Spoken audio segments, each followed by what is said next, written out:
Right, we are live. Hey guys, how's it going? Welcome back to the Kiwi Lads channel. We're back for another match of the URC. The Stormers taking on Edinburgh. It has currently been once again a very good day for South African sides. We have seen earlier on in the URC round that the Sharks were able to get themselves the victory over Cardiff. Today, we've seen the win for the Lions as well as the Bulls. Now, it just leaves the Stormers. Now, they had the closest game out of any of the South African sides in the last round of the URC. They were head-to-head with the Dragons. They got themselves the win by, I believe it was the 8 points in the end. Hoping to do a little bit more in this game up against Edinburgh.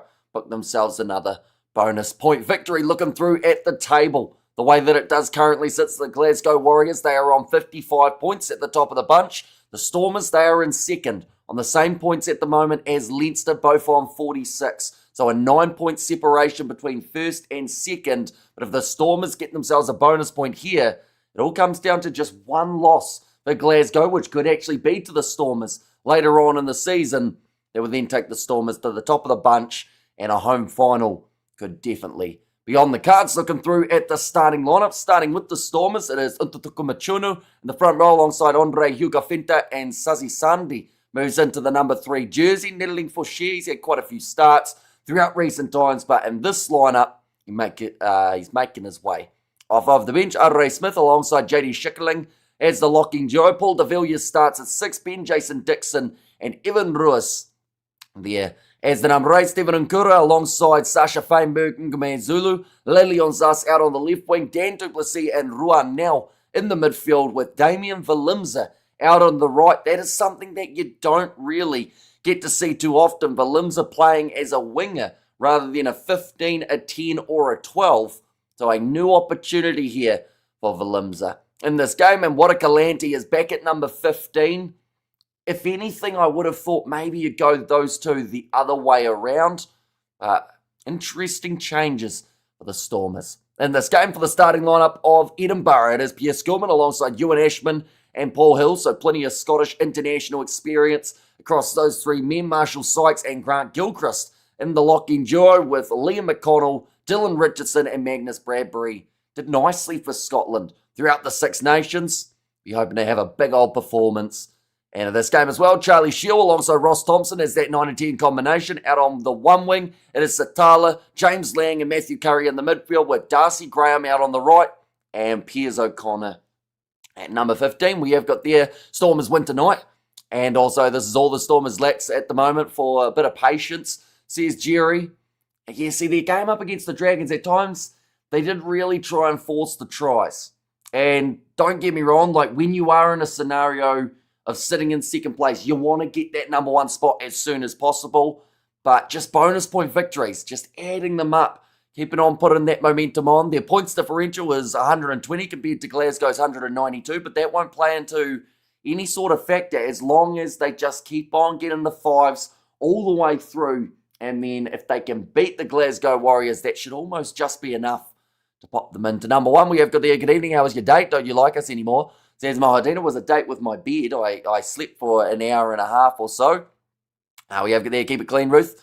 Since Hamish is back, says Jason. I heard a rumour about some singing and whatnot, Jason, that you may have been involved in. You know anything about that? We got there. It's going to be an easy win for the Stormers. Stormers 35, Edinburgh 17. They're going with a comfortable victory for all of the South African sides in this round. Looking through at what we have seen as well from these two sides recently. For the Stormers, they were beaten by the Lions. They were able to beat the Bulls and then defeating the Dragons by the 8 points in just last week's game. For Edinburgh, they have had a bit of an up and down run. They were defeated heavily by the Lions. The most recent game, 54 points to 17. 40 points to 19 the week prior up against Ulster. Although we do need to remember there were a few changes for Edinburgh compared to what we're seeing as their starting lineup now. And then up against the Scarlets back in February, they were able to get themselves the victory, 24 points to 19. But currently, Edinburgh find themselves sitting in 13th place. They are on 23 points, so actually half of the amount of points that the Stormers are on currently. They have got the game in hand over about 3 or 4 of the sides. In fact, a lot of the sides above them. But this is now, I would say for Edinburgh, the only way for them to make the top 8, which theoretically is sitting around that 40 points. They have to win every single game from here, and even then, they might still come up short. So, they've got the other competitions around the corner. The Challenge Cup, I believe, for Edinburgh is on the cards. Or, in fact, no, they're in the Champions Cup. They're going head-to-head, I think, with Leinster as the game taking place on Monday morning, New Zealand time. They're definitely going to have to really put in a good push, see if they can make it into some playoffs. We have got Edinburgh. Will need to be at their very best to beat the Stormers from a Glasgow Warriors supporter, says Steve Ando. Innocent of all charges, says Jason there. And tonight is Sasha Feinberg, Mezulu. Games, says Martin. So, yeah, you're thinking there's going to be some good control from Sasha. He can normally stand up in those big matches. We have seen it before. This game up against Edinburgh, it just has to be the case where the Stormers don't underestimate this Edinburgh side. I'm going to read my daily 4 pages of War and Peace. With you talking in the background, which helps me push through, says Cool Story.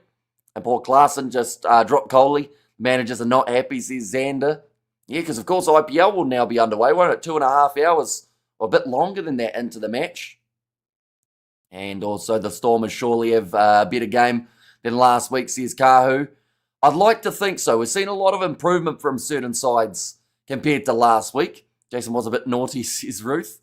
And come on, Edinburgh as a Glasgow fan, says Kahu. Of course, if the Edinburgh side were to get the victory here, it would heavily help out Glasgow in terms of that number 1 spot they are after, currently sitting nicely at the top of the bunch, a 9-point clearance compared to second place, but the Stormers can cut that right down to 4. They're able to get the win at Cape Town Stadium heading into this contest. I will mention the Stormers, they are in action next week, not for the URC, but of the Champions Cup competition. They are going head-to-head with Toulon in France. Not an easy game to have. Bulls, they will be playing up against the Glasgow Warriors in the Champions Cup also. We will be doing both of those streams on the channel. But, of course, depending on the results there, you then get to see whereabouts the, strategy and the overall goals of the teams do lie. Some will focus from here on the Champions Cup, such as in Edinburgh. They will go with their strongest lineup because at the moment in the URC, the chances of them making it through are extremely slim. So that is the best bet for being able to continue playing rugby throughout this year. And then for someone like the Stormers, they kind of can get the best of both worlds currently because as long as they do relatively well in their Champions Cup game, and if they sneak a win up against Toulon, then they still have the option of that, as well as the URC playoffs. Did you really play golf? Or did you enter a girl? No one is allowed to know, says Xander. Well, currently it is sitting 5:53 a.m. here in New Zealand, so I can definitely tell you no golf has been played yet, but the tee-off time is in about 5 hours' time. But I did want to get some sleep before heading into the match, or heading into the golfing side of things, so that is why I decided to take a game off for that Dragons versus Lions match. I felt like it was going to be relatively comfortable for the Lions anyway in terms of the scoreline. You attend your golf memorial function? Not yet. No, that has taken place 5 hours' time. But what was happening during that little break there was just me having a bit of a sleep, seeing as I won't get a chance to before the golf. We have good there. My aunt doesn't live in New Zealand, so Hamish didn't go on a date anyway. Says Cool Story, and Clarkson just took a catch. Says Xander. It's funny how cricket works, isn't it? How as soon as you drop something, the ball just follows you. And you can either go on a bit of a run of dropping absolutely everything, or you take that catch that all of a sudden the ball decides, right, we're not going to follow you anymore. I'm not actually sure what's happening in the IPL in terms of score or anything like that. I might have a quick look on my phone. Or at least I was going to try to. My phone's not putting in my passcode. It's just tried to lock me out. That is not ideal. Yeah, unavailable. Try again in 1 minute. Don't you hate when that happens, when you press the numbers and your phone doesn't actually put in the ones you're pressing? We have if the Stormers win. We have two back-to-back South African sweeps. Yeah, and to be fair, that's what's really been expected of these South African sides. Normally, it is very hard to go to South Africa and get victories. We don't see too many sides do it. Munster were very close. Cardiff, to their credit, were actually relatively close as well. The biggest one-sided game we've had so far was the Lions in their game up against the Dragons, separated by, I think it was about 16 points. And the end, isn't there, like multiple games at once? Next week, which is bad for the playoffs, says Kahu. That is true. Yeah, a couple of the games do overlap, unfortunately, including, I think it's Glasgow and the Bulls has a game that's taken place at the same time, and then also the same for the Stormers versus Toulon game. IPL match and PSL match. So many cricket going on. But I just love only international cricket. What about you? I don't care about any leagues. Says Coding. I like some of the leagues. It's just the timing of other ones is not ideal for us here in New Zealand, so it makes it very difficult to be able to follow. And good for Clarkson, says Ruth. And there as well, but it looks like a great evening at Cape Town Stadium for this game. Decent sized crowd as well. We're only sitting about 4 minutes away from the kickoff. Welcome back, Sleepyhead, says Jason. And yeah, to say that sleep was probably about 8 hours too short is an understatement. It was only really a little nap. See there that they need 90 runs off 65 balls in the IPL. That'll be a relatively hard chase, but scoring at a decent rate currently. Whereas Haino, he took the helm with the Lions game. He needs to give us his score prediction for the Stormers now, says Xander. I'm not too sure if he's hanging around in the chat. I was chatting to him just before starting up the stream. We have got a cool story, bro. So everyone trying to get Hamish hooked with aunties. Larson and Puran are really retired at early age. They had more to offer to their team, says Coding. Plenty of young talent in these two starting lineups. One player in particular that people are looking at, Sasha Feinberg and Gomez Zulu. And also, to be fair, Paul de Villiers. He's had a lot of credit in terms of what he's been able to do throughout this season thus far. But the job is not done yet for these Stormers players. They know this is a game that is almost, in some regards, a stepping stone towards a home playoff game.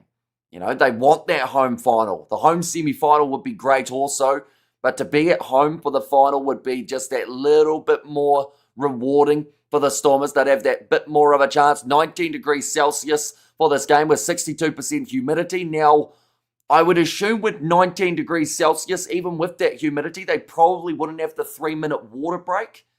At a guess, I could be wrong. Understatement, I could tell you some Ruth stories from previous game, says Jason.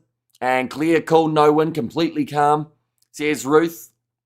They just show on the starting lineup for the Stormers again. We will do the same. Starting front row is Ntutuku Machunu, Andre Hugo Finta, and Sazi Sandi as the number 3. And the lock enjoy Array Smith and JD Schickerling.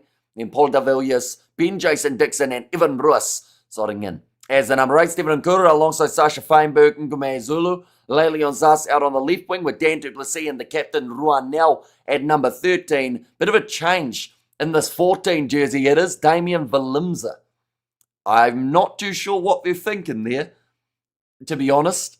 I don't know if it's tactical. I don't know if it's a fun that they just wanted to rotate the squad a little bit more. But Wada Kalant is at 15. Where the hell is Halant? Still starting at 15 if Valimza is healthy. Dobson is not serious about winning the league. Well, it depends on what happens in this game. If we get to 90 minutes time and the Stormers have lost, we can 100% say maybe they shouldn't have done what they've done here. But if they still get themselves the victory, I guess it's just a little bit of experimentation, potential way of getting a player in there for a little bit more game time just to try and get Watercalant into form. Looking through at the starting lineup, though, of Edinburgh. It is Pierre Skurman, Ewan Ashman and Paul Hill as the front row. Marshall Sykes and Grant Gilchrist in the lock-in duo with Liam McConnell, Dylan Richardson and Magnus Bradbury as that number 8. Charlie Shield and Ross Thompson in that 9 and 10 combination. Satala out on the left. Lang and Curry in the midfield with Graham and Piers O'Connor as the number 15. Damien is a natural at 14. He played 14 in school. And Sianatla is injured, says iLollipop. So have they really not got any other wingers in the Stormers team at the moment? It's been a decade of trying to get Halant into form. And Halant is in, oh no. He is brutal, high chance of big mistakes, says Bron Chopped. And he's starting to look like a true... Oh, you are starting to look like a true New Zealander every week. What does a true New Zealander actually look like, though?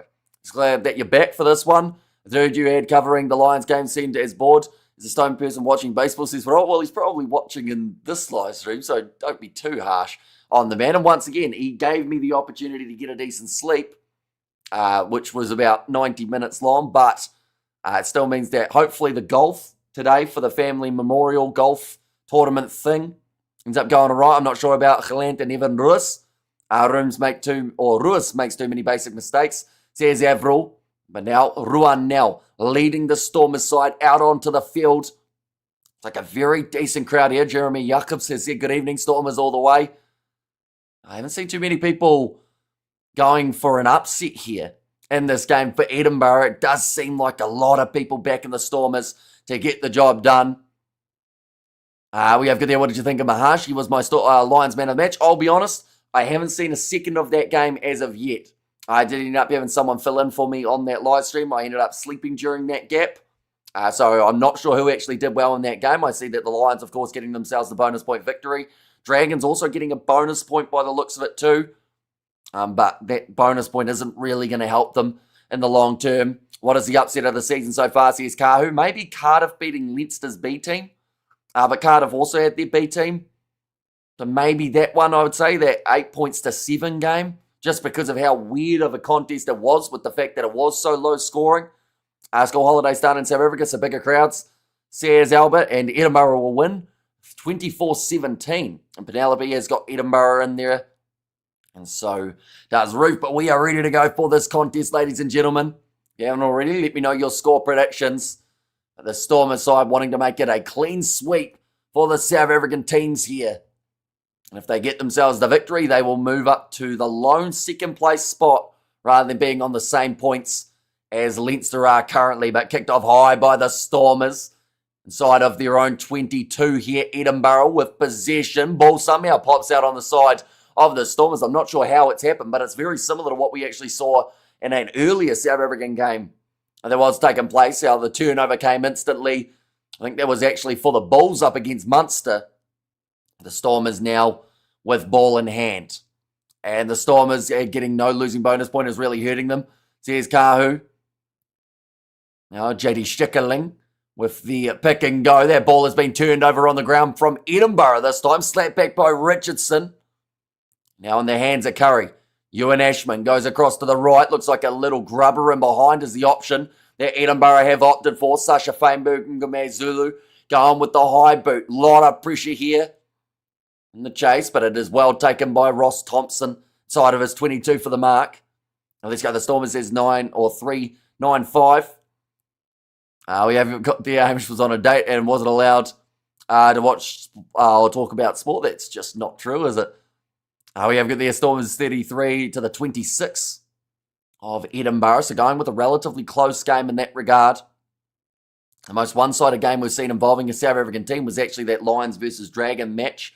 Outside of that, there's been some very close fixtures.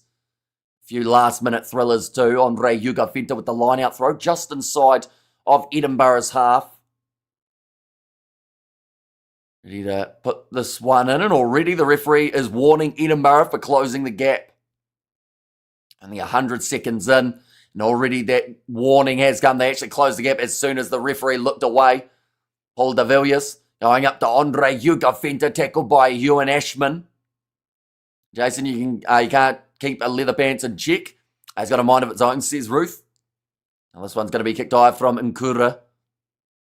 That one hasn't really travelled a huge amount of distance, only about 3 or 4 metres, but it has bounced back onto the side of the Stormers with Ugafinta again. Now Nkura goes across to Ivan Russ, tackled by Pierre Scum, and plenty of internationals, not just in the Stormers side, but also for Edinburgh in this game. Sasha Feinberg and Ngome Zulu going with the long boot. Good take under the high ball from Satala. It's now 2 marks that we've seen called within the first 3 minutes. Haino was close to singing the Highlander song.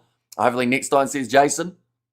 You see, I don't know what song you guys made him sing, but he did say that there was singing involved. One has been put into Dutch, and quick throw taken by the Stormers. Sasha Feinberg and Ngome Zulu again goes with the high ball. Nice take from him. Now Stormers in possession just outside of Edinburgh's 22. And Nkura goes back across to Andre Ugafinta, a couple men who have been heavily involved throughout the first moments of this game. Now Valimza, wanting to get himself a little bit of position in this contest. Playing out on the wing, grub it in behind now. And cleaning that one up at the back for Edinburgh, almost charged down by Sasha. Does get sent into touch again. Hamish, you look refreshed. Do you feel better? I probably will later on in the day. I still feel a little bit of the tiredness, but I think when I'm on the golf course and we're up to about the 8th hole and I'm not slowly falling asleep, that'll be when the slight nap came into it. He sung a South African song And ahoy H says 1 for your Bosch. And hi all, and Hamish says Robert, welcome in.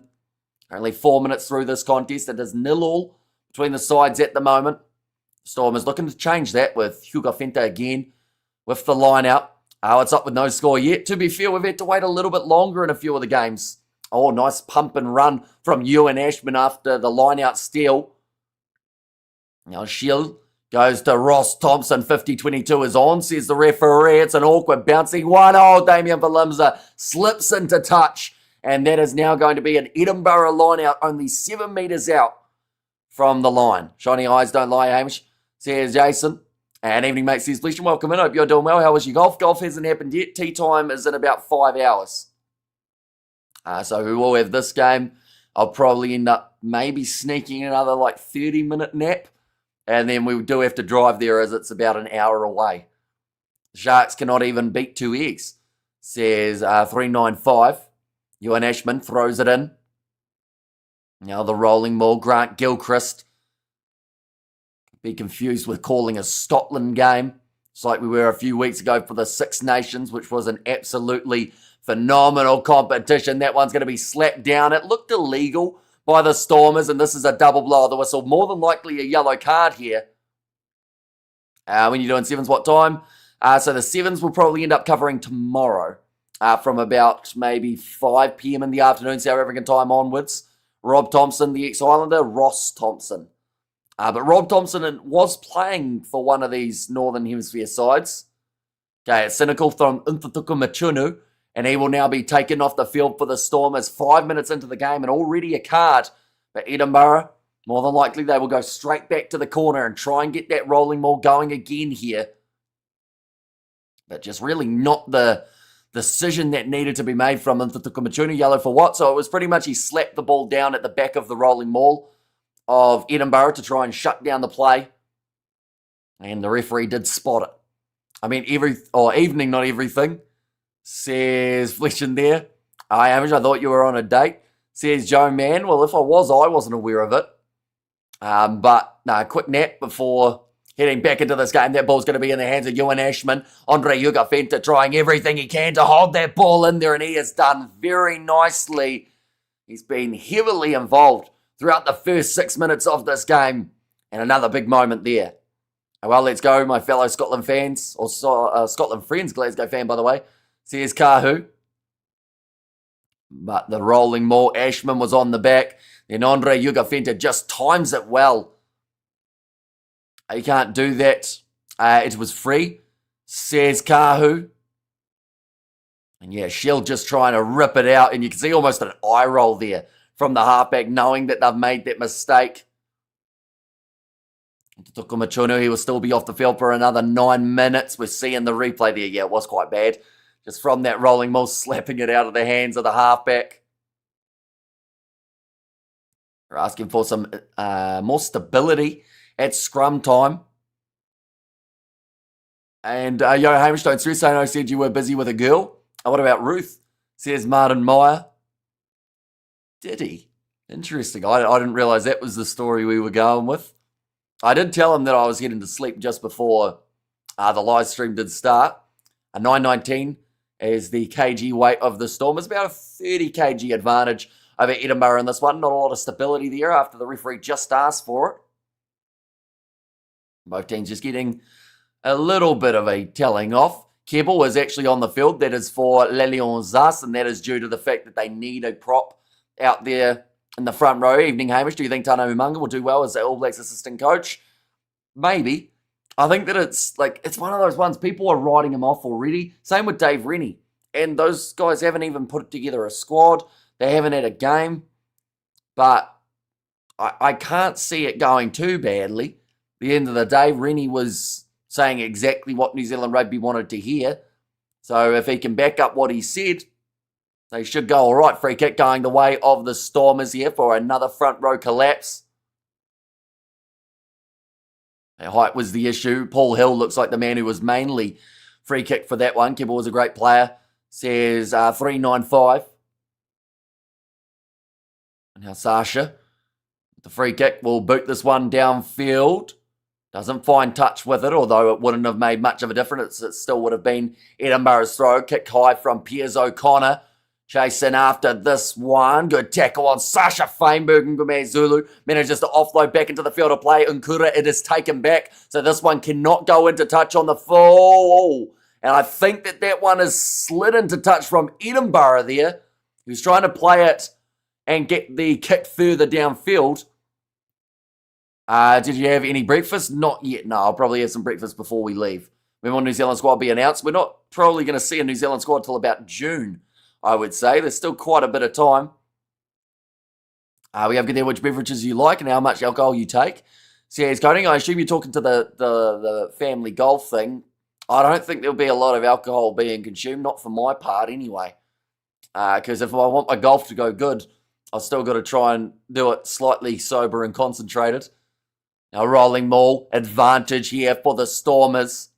They've actually looked like they've been better since losing a man in this match. Maybe just getting that motivation and a bit of focus going. Nkura goes across to Evan Ruiz, tackled by Ross Thompson. Also, James Lang helping finish off the tackle. Sandy tries the pass. It was a rough one, so they'll go back for the initial penalty. Come on, the Stormers, says 395. Okay, so that is side entry going against Edinburgh.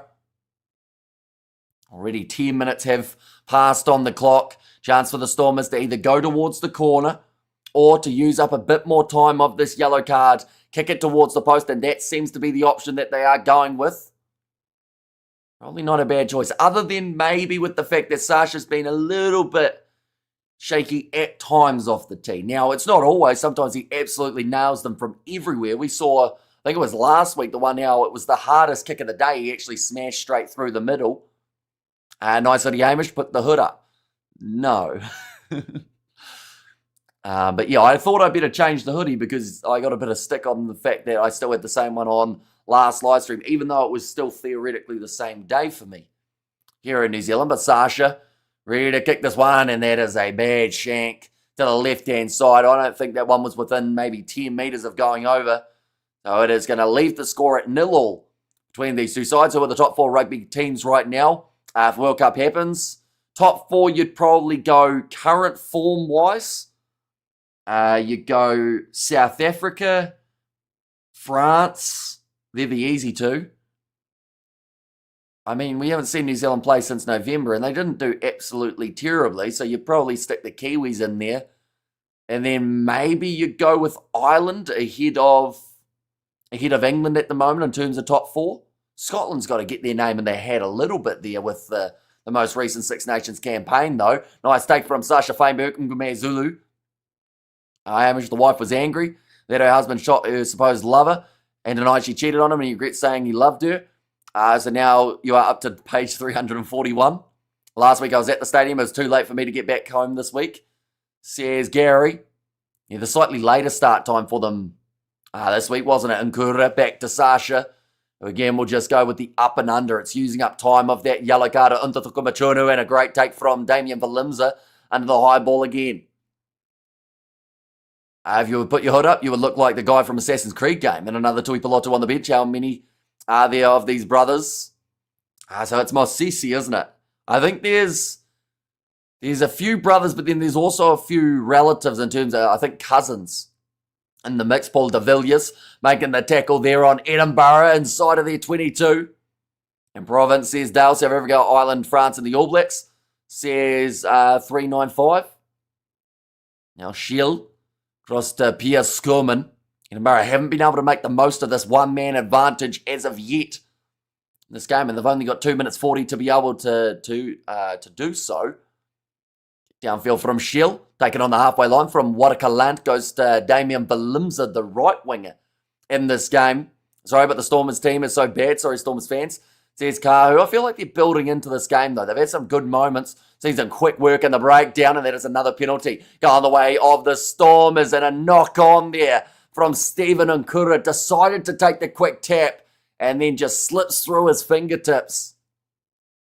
There's a rookie error from an experienced man there. I guess name an injury. It's a huge setback for Russie's plan. What type of injury did he get, Albert, in that game yesterday. We have got there pretty happy with South Africa teams of late. Well, at the moment, they won all the games last round, and currently they're sitting 3 from 3 for this round of the competition. So even if some of the games have been slightly uglier, they're getting victories. They're making their way up the table slowly. And we have got there as the biggest pastime in Gore. It's even so bad the Stormers ain't good. Says Kahu, are you sure that's not because you're slightly threatened by them as a Glasgow Warriors supporter and you're hoping that by bad-mouthing them it's going to result in them doing quite badly? Knee injury out for the season, that is a huge hit for not just Leinster but also for the Springboks as well. It's okay. They do let us down from time to time, says 395. It was the current Curry Cup winners. Pumas or the Requas? Was it one of those two last season? Free kick awarded to Edinburgh at scrum time now. Just a little bit of an early push there from Sunday. And the season says Bruce. Now it looks like Ross Thompson, rather than going for a quick tap, they are just going to go with that classic up and under. We've seen it used quite a bit throughout this matchup. Nice take there from Watakalant. Still, after 14 minutes of this contest, it is 0-0. Like I mentioned, we had a few slow starts throughout this round of the URC for certain sides. Normally, once one try is scored, though, that is when it really starts to open up because their performances against not good teams isn't good enough. Says Kahu. Oh, that's taken out in the air. Penalty awarded to the Stormers. Watakalant.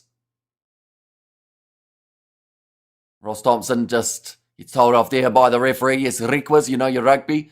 I think we covered that game on the channel from memory, but I don't remember a single second of it, which is quite bad, isn't it? Sure, Russie is back up for Snyman, says Joe. Yeah, just tackling the man in the air there, Ross Thompson. And again, they are calling for the kicking tee. Looks like Lelion Zas and Untatuku Machunu are not far from making their way back out onto the field here. 15 minutes in, chance to add some points. We did see the missed kick earlier on from Sasha. This one is actually more difficult than his first kick.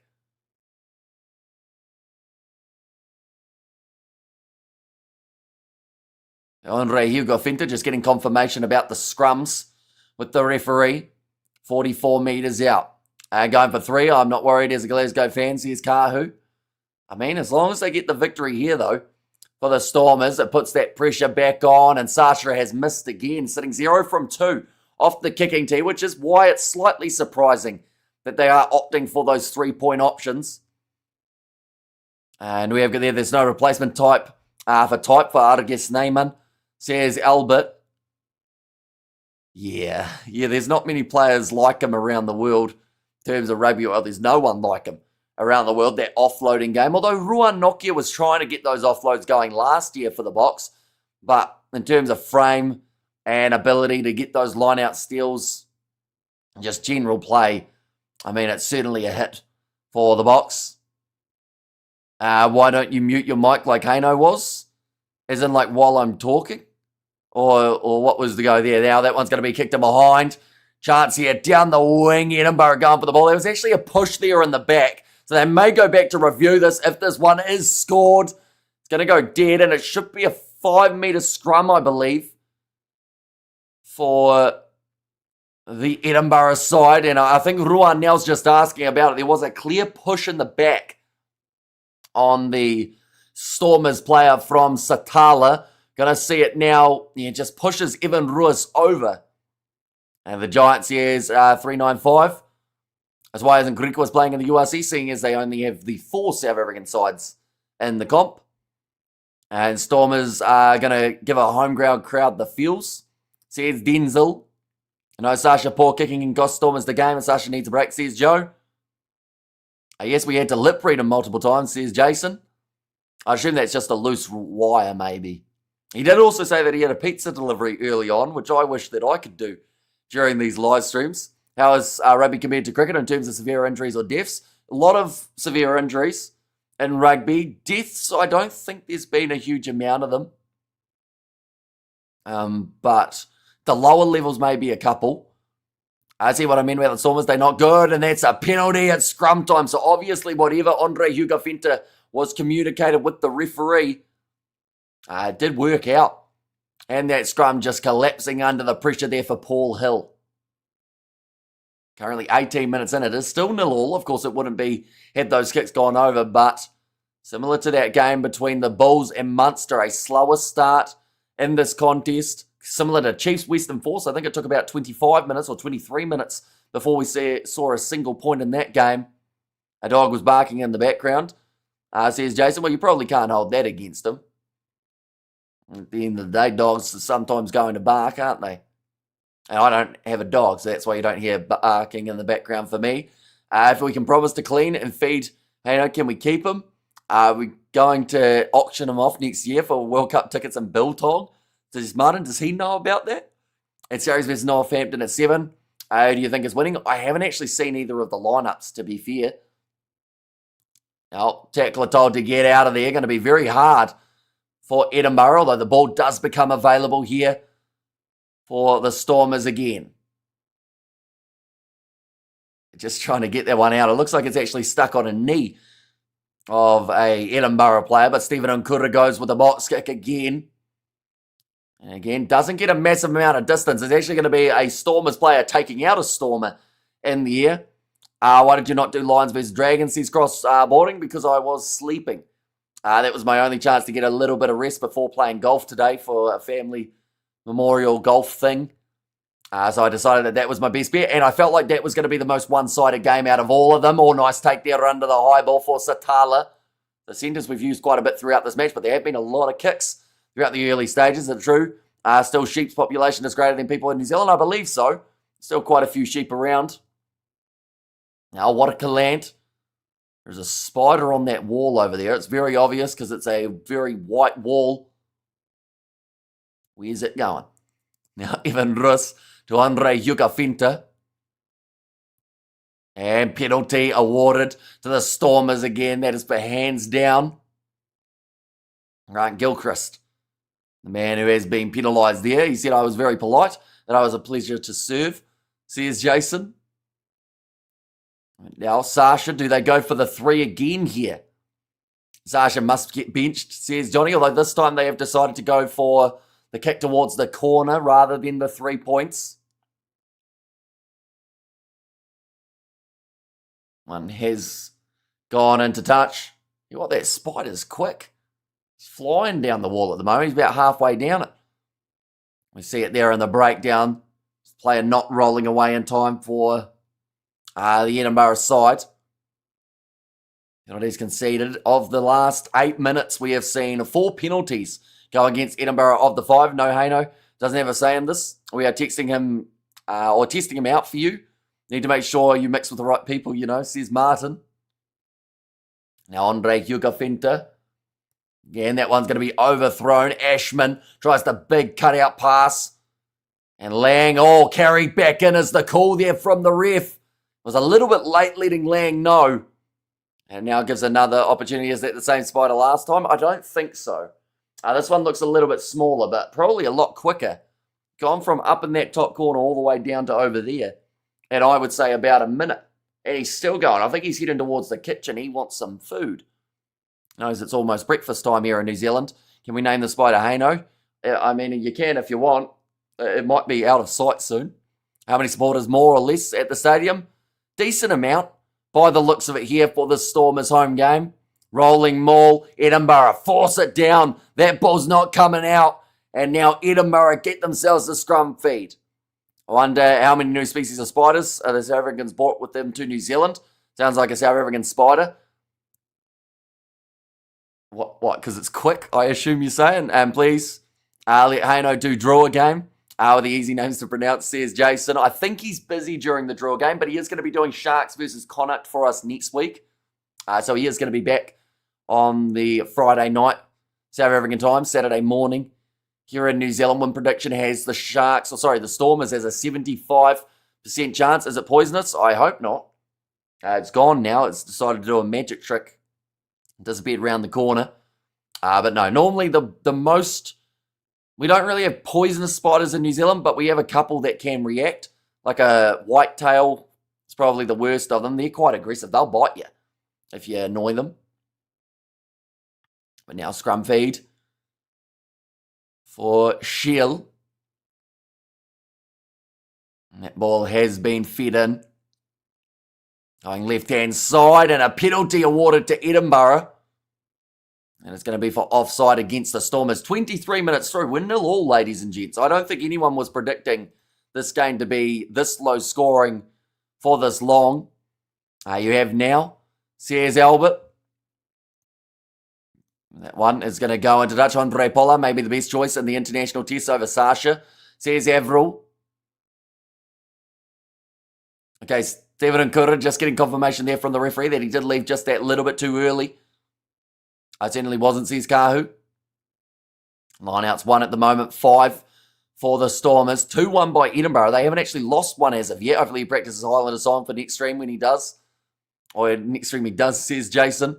I must be behind you, waiting to crawl up your shorts, says Joe. I think you'd have a little bit more ground to make up to be able to get over to myself. But even Russ, 20 metres out from the line here for the Stormers. Still no score. Yep, no one has scored any points. There could have been 6 points, but both kicks missed by the Stormers. Not low scoring, but no scoring at all, says Justin. This is getting closer now for the home side, working their way towards the try line. Stephen Nkura goes to Untutukumachuno, and Evan Russ reaches out and scores the try for the Stormers. He is fired up, and they now get themselves on the board after 25 minutes. Yes, it's a lucky packet game. A surprise awaits us, says 395. Oh. Okay, told straight away there, the Stormers to celebrate with their own players. Referee said he doesn't want to have to restart with a penalty, so of course scoring that one there, the Stormers, they then went straight into the face of the Edinburgh players and let them know all about it. But it's a good finish from Evan Ruiz. Just powers his way over. Sasha does get the kick over, and it makes the score now 7-0 in favour of the home side. Sasha missed this too. No, he did manage to get it over. It was from straight out in front, about 12 metres from the goalpost. So he would have been utterly disappointed if he had missed, but a nice offload from Untutukumachuno, who gets the try assist. Timo saying something, not by the sounds of it. I don't think there's too much that they can check in that one that would get it ruled out. It was more the referee just saying to the players, like, stop trying to wind up the opposition. Dan Duplessis just getting a little bit of medical attention. He's all right, though, to continue in this game. Time has turned back on. And we are back underway. Edinburgh going for the kick down towards the 22. Lelion Zas looking to slap it back to Untutukumachuno. And now 14 minutes remaining in the first half. That is one slight bonus about a first try coming so late, as you don't really have to wait too long for the next one. So we'll still get 1 or 2 more before the halftime break. And go the Stormers, says 395. And one's been put high. Lelion Zas going up for it. Has knocked it back, although Edinburgh managing to claim it. Now the kick in behind. It's gone out on the full. Did you know that Haino can bench 205? I did not. But that's very impressive. Australian Spiders are the friendliest. I was told by an Australian who invited me to sleep out in the outback. So I invited him to go camping at night in Joburg. And we have got there, where's Ruth cooking her dinner, says Joe Man. It is around dinner time in South Africa. I assume a few of you guys have probably got the braais fired up by now with a whole day of South African rugby. Andre Ugafenta throws it over the top, taken by Ewan Ashman. Drop ball though. Sasha forcing the error, knock on from Evan Ruiz, so we'll go back for another scrum feed. It's lower than my 130-year-old grandma score, says Ruth. Yeah, just the 7 points in the 27 minutes of play between these two sides. 205 grams, says Jason. And we have got the arm back. Made some leftover noodles, says Ruth. The scrum advantage is slowly going in favour of the Stormers. I feel like that's potentially the way we're going to see this one go. Even though they've had more handling errors, they've actually done relatively well in that first scrum. Getting a free kick as well. Low scoring game, says Kahu, and Stormers are leading by 7. That's all that matters. Yeah, at the end of the day, it doesn't matter how they get there as long as they score 4 tries and win this game. You know, they could score 3 tries in the last 3 minutes. What am I watching, says Titanium? We're watching scrum battle at the moment between the Stormers and Edinburgh in this case. Now ball is going to be fed in by Stephen Nkura. Evan Russ, and it collapses their advantage in favour of the Stormers again. Watercalant on the short side, showing a bit of pace, passes to Lelion Zas, going for the chip in behind, bounce of the ball. He's just gone into touch though. I think that means they'll go right back for that initial penalty advantage, about 40 metres back down the field, or do they? No, it looks like maybe line out is going to be the call. They were under advantage, but the referee has set advantage over. And I'm a bit more relaxed now. Rugby isn't good for supporters, says 395 who scored. So the one try has come from Evan Russ in this game. Hano once saved a baby from an angry rhino, says Martin. And is Hano at your house, Ruth, says Jason. Okay, it's actually going to be advantage over, kicked out on the full from Lelion Zas, which is going to bring it right back for a Edinburgh line-out throw, 32 metres from their line. And plenty of pressure on the line-out from the Stormers. That one wasn't very straight. Ewan Ashman moves it away to the left-hand side to Magnus Bradbury, tackled by Russ. Been scoring in multiple weeks. Evan Russ normally finds his way over the try line. Now Shield, another box kick. Chasing after this one, it is Darcy Graham. Tries to slap it back, a man who hasn't been heavily involved throughout the earlier parts of this game. Stephen Nkura goes across now to Sunday. And Skew says, I lollipop. Nkura back to the left. Watercalant. They've got about 3-on-2 out here. But again, the pass is a little bit wonky. They're checking this. I believe it wasn't a knock-on from the Stormers, so play on's the call. Sasha goes for the chip in behind. Dan Duplessis doesn't get the bounce of the ball. Edinburgh tackled by their own player. Now tackled round the halfway line, but still on the side of this Edinburgh team. Now Richardson pops it up to Grant Gilchrist. Straight in there, Paul de Villiers. He's told to leave it alone. He has now let go of the possession. Ross Thompson goes to the right-hand side. Shuffle there from Matthew Curry. South Africa club's inconsistent. Says Titanium. I wouldn't say they're inconsistent. I'd say that, like, the likes of the Stormers here, don't get me wrong, 7-0's probably a little bit lower than people were expecting, but they still feel in control of the games. So I wouldn't say that they're, that's a hard shot on the Machunu. Round the legs, and Kura goes back to Sasha Feinberg and Zulu. And again, if they still score those 4 tries throughout this game, they'll still be moving still a little bit closer to number 1. You get me drunk quick. I wouldn't remember a thing, says Titanium. But Brock Harris in the coaching box for the Stormers looks a little bit frustrated with the way that this game has started. Already 31 minutes through, though. Please be on for Hano's next stream in about 5 days, I believe, says Jason Hamilton. Yes, so it will be Friday night in South Africa, 9 p.m. The next one that Hano is covering for ourselves. Or at least I think that's the time. Could be wrong. I'm at 31 and a half minutes down. Ewan Ashman has got the line-out throw for Edinburgh here. They just haven't really been able to get a real strong attack going up against the Stormers' defence. They've been quick, getting in those breakdowns, looking for the turnovers when the opportunities do come present. It's kicked downfield from Shield again. Now Damien Valimza playing from that right wing, runs into his teammate there, almost obstruction. Nkura goes back to Sasha again. Does go for the boot downfield. Were you off to, Hamish, in 5 days, says Joe Mann. So we have got family visiting from Australia. So heading north to the same location as I did go for the South Africa versus New Zealand T20. And now the chip over the top is looking handy enough for Evan Ruiz. Just a bounce of the ball, trying to avoid him for a second there. Been told to leave that one from the breakdown, and Nkura goes across to the right. I think they had a couple little glitches on URC TV, so he may be about 20 seconds behind at the moment. Looking for the offload there for Andre Hugo Finta.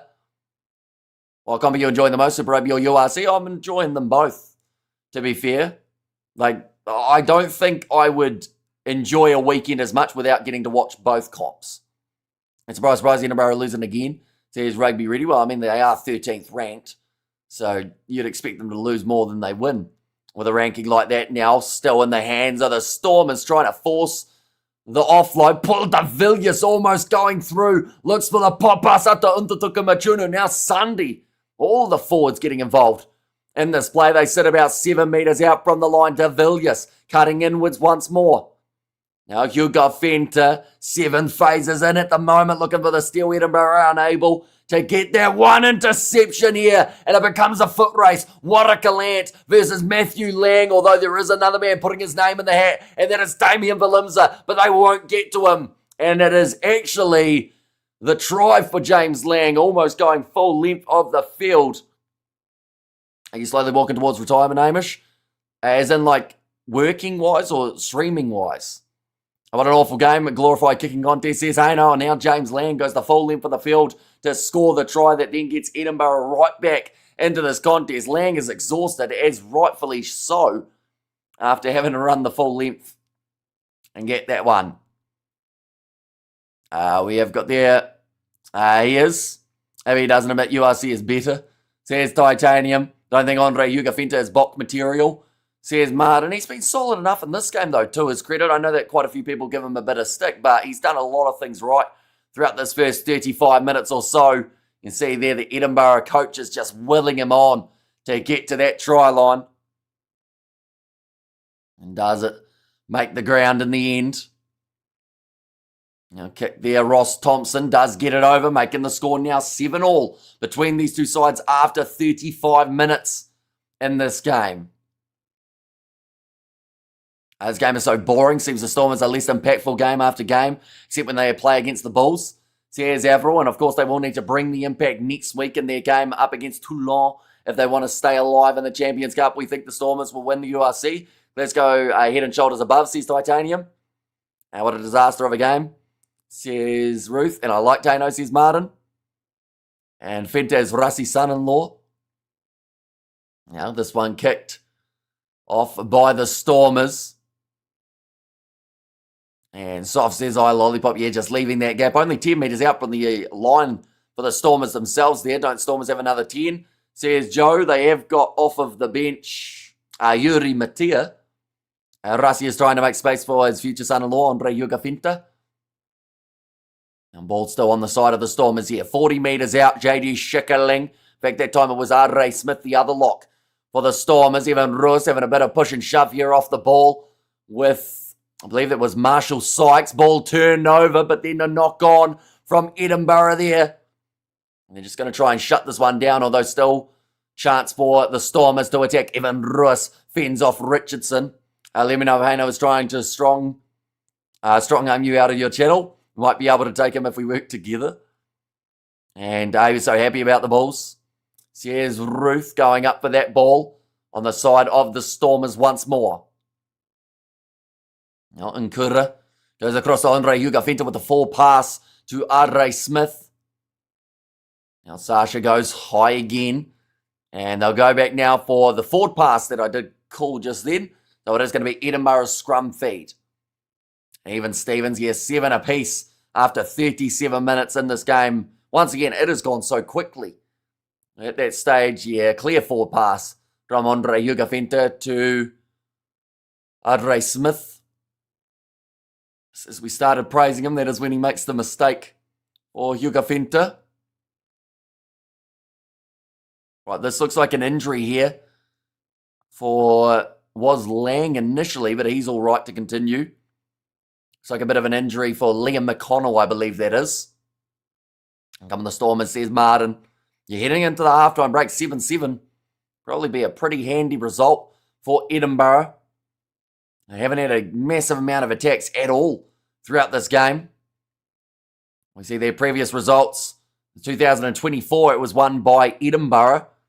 The game prior to that, though, 43-21 and 34-18, which is roughly the scoreline that some were expecting for this game. Sasha needs to be dropped for a few games. Sub to early.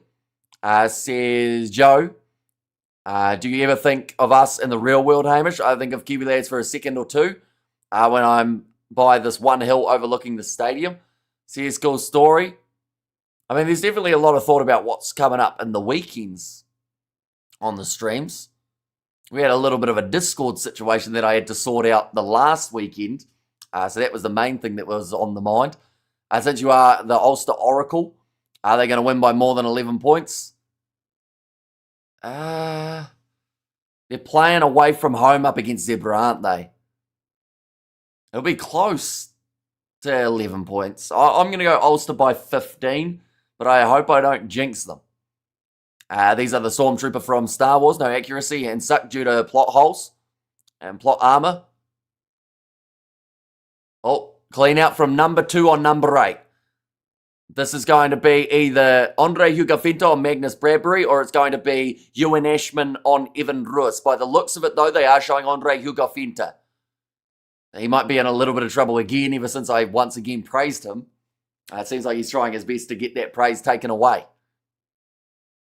Might be a croc roll here.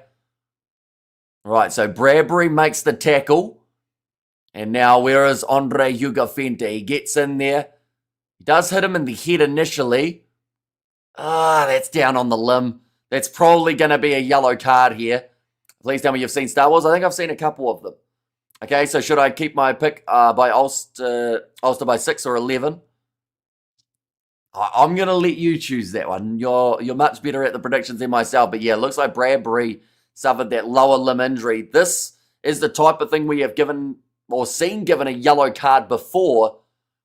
Sometimes it can even be ruled as it's a hard landing. I don't think he meant it, Andre Hugafinta, or at least I like to think that he didn't mean to hurt the limbs. Can't do that, says I Lollipop. I'm so glad that you're back. Says Robert, he is still in the chat, so be nice, Robert. And once again, saved us from having no stream on the channel. Roof is ahead of us, says Joe. And we have got there, hi Hamish, hi all, says Wild.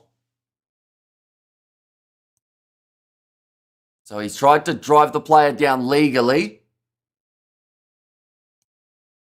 Interesting. So no foul play in this case. Hey, come on, the Stormers, you can't do that. Says Logan Roberts, Stormers by 15 points. But yeah, no foul play is the call. Magnus Bradbury luckily is all right.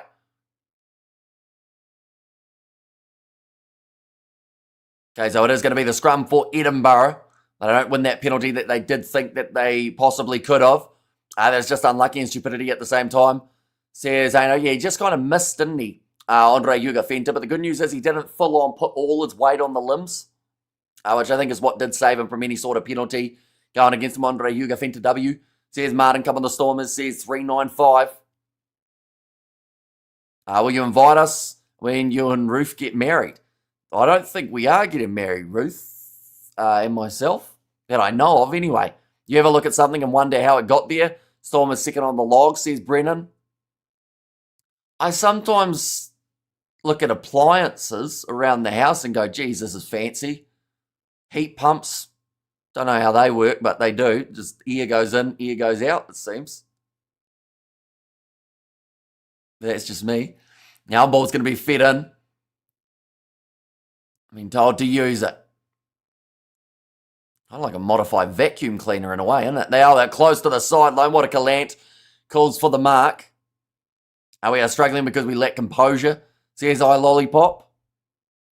Which is already booked. Says cool story. And also Sasha really needs to move to 15. What rugby are you most looking forward to this year? Says Titanium. I mean, that South Africa New Zealand tour, I feel like is the only right answer, isn't it? If I said anything else other than that, I'd probably get crucified. Or Sasha deciding to lead him with a forearm to Piers O'Connor, trying to sit him down, but there was a knock-on the ground for the Stormers at Edinburgh. With 2 minutes remaining in the first half, have got the last potential attacking chance. And Hamish is just a young lad, and I've been around a while, decades ago. We have got there, will you truly be happy with a 40-year age difference with you and Ruth, Hamish? Says Jason. And also we have got there, bingo, says Titanium. And I heard Hamish likes old, more experienced, says Martin. Let's go Glasgow, says Kahu. But yeah, the mark was called by Watercaland just inside of that half. If only Edinburgh had a decent scrum, says Haino. Yeah, would help them out. Forwards playing well, says Johnny. And that's the thing. It's been a little bit of an interesting game because at times we've seen the forwards heavily involved and then other times we've just seen that back and forth aerial challenge from the two teams. The packs, they will be crucial for the second half. And greetings from Ireland, says Deirdre. Welcome in. You are doing extremely well. They've told to use it. Short side run from Shield there. He just slips over as he tries to make his way towards the 5 metre line. Now going back across to the right-hand side. Now Shell going to Pierce Skurman. Quick pass there to Gilchrist. Onto the ball there for the Stormers, just losing the footing. Oh, referee still awards the penalty there. It looked like even Roos was off his feet, but I believe Paul de Villiers has stayed in a good body position. I'd like to see a replay of this one. It was on the far side of the breakdown. Screensaver Rugby says Titanium. As in his mind, mine's just blue. Not too fancy. And how the Stormers score the 7, says Kyle Julius. What's the try from Evan Roos? A bit of a set piece. Right, penalty has been awarded now for the Stormers. Like I mentioned, they will kick this one towards the sideline. Mini box in the Stormers, says Wafer. They have got Untutuka Machunu, Xbox in there for Andre Yugafinta. They've got Ben Jason Dixon, Evan Roos, Sasha Feinberg, Ngume Zulu, Damien Valimza. So quite a few in this team. It's not far off what would be considered as one of the stronger lineups for the Stormers, although they aren't really playing like it at the moment. The ball in position for Edinburgh on the halfway line. They're looking to use their backline. Ross Thompson across to James Lang, who did score that breakaway try for Edinburgh. Ball is out, so they are able to play at it. Shell gets it in behind. Ross Thompson just kicks that ball out, and they will take 7-all at the halfway mark in this game, 1978. Says Clint D. And we have got there, was not off feet, says Kahu. Evan Roos certainly was, but I think Evan Roos being flat down on the ruck was what blocked the view of Paul de Villiers. We have got there Sasha past his prime. The bloke's only like 23. So I don't think he's past his prime. He's still learning. You know, he's still a baby in the world of rugby at this stage. Sasha Feinberg Ngume Zulu. We have got there, was that the Grinder app on your phone screen, Hamish? No, I don't actually get notifications on my phone. Or at least not at this random hour of the morning. So, yeah, you wouldn't have seen too much other than do not disturb down the bottom. There you go. Look at that. Little do not disturb. There you go. That looks weird for me because it's written backwards, but it is, of course, the right way around. Currently 6:50 in the morning as well. I was going to wait a little bit. I'll wait longer. George won't be awake yet. It is his birthday.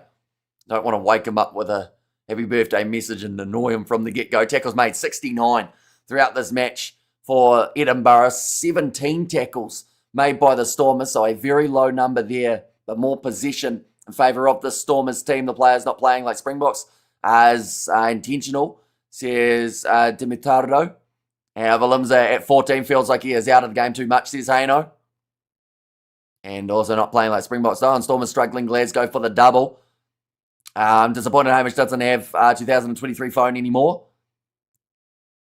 And Haino was cool, says Nazi. I heard a rumour that there was a bit of singing that went on at halftime for the Haino stream. But no, I don't think that's going to be happening on my one. Can you check the kicking stats? Says Haino. I can do. 1 second. It's been a lot of them, hasn't there? Andre Yugafinta is only a block because of Rassi. Says Martin. To be fair, he's had a decent first half here. He's had like 1 or 2 mistakes, but most players in this match have. We'll go here. What do we got? Hopefully this has the stat that we're after, which is general kicks.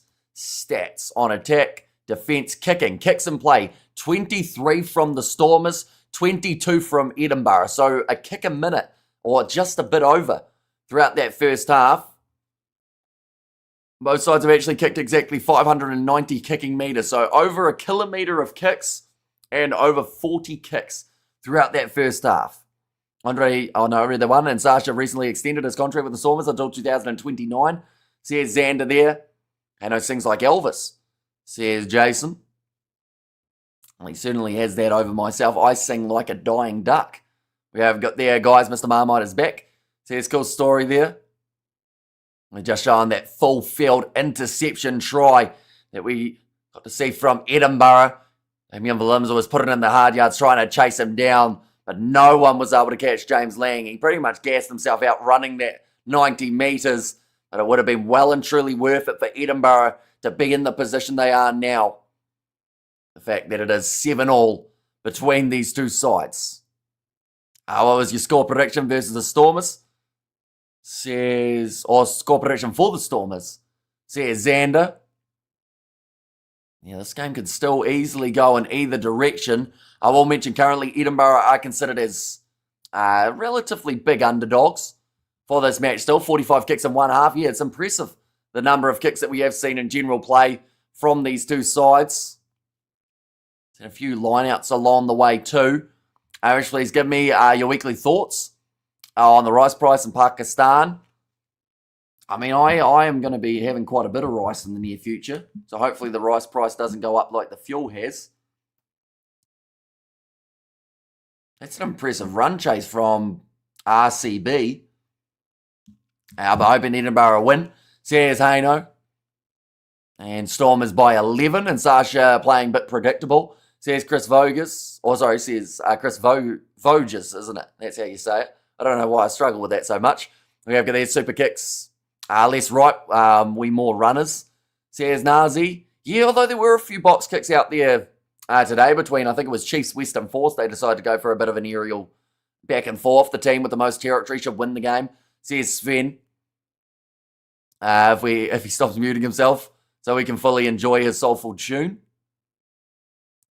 But yeah, currently, second half will be very interesting because this game doesn't sit anywhere near what I think a lot of people were predicting. Some thought it would be a nice, easy win for the Stormers, but it's been hard work thus far. How do you see Leinster doing in the next few weeks? Well, the game next week is actually up against Edinburgh, isn't it? And that's going to be for the Champions Cup round of 16. I can see them getting the victory there. I can't remember who they play in the quarters if they win. 1 second. Champions Cup. What would it call it? Bracket, isn't it?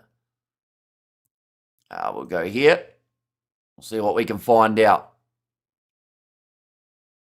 Okay, so the road to the final. So Leinster, if they beat Edinburgh, would play the Harlequins or the Sharks. I really hope it's the Harlequins if they do go through, because that's always a good game. Leinster Quins, fast-paced attacking rugby between the sides. If the Bulls manage to win their game up against Glasgow, somehow, some way, they would then have to play, if the Stormers pull off the upset, the Stormers in the quarterfinals. And Wake Up Stormers, says Martin there. What's your prediction on the Ulster game later? I can see Ulster winning by around that 15 mark, but I wouldn't be surprised if Zebra try and get it right close going down to the wire. The team with the lowest score will sadly lose. Can I ask a question? Is Mohadin? Go for it. Let me know what the question is. This is like England not winning against Italy. Oh, wait. Edinburgh are disrupting the breakdown, says Sven.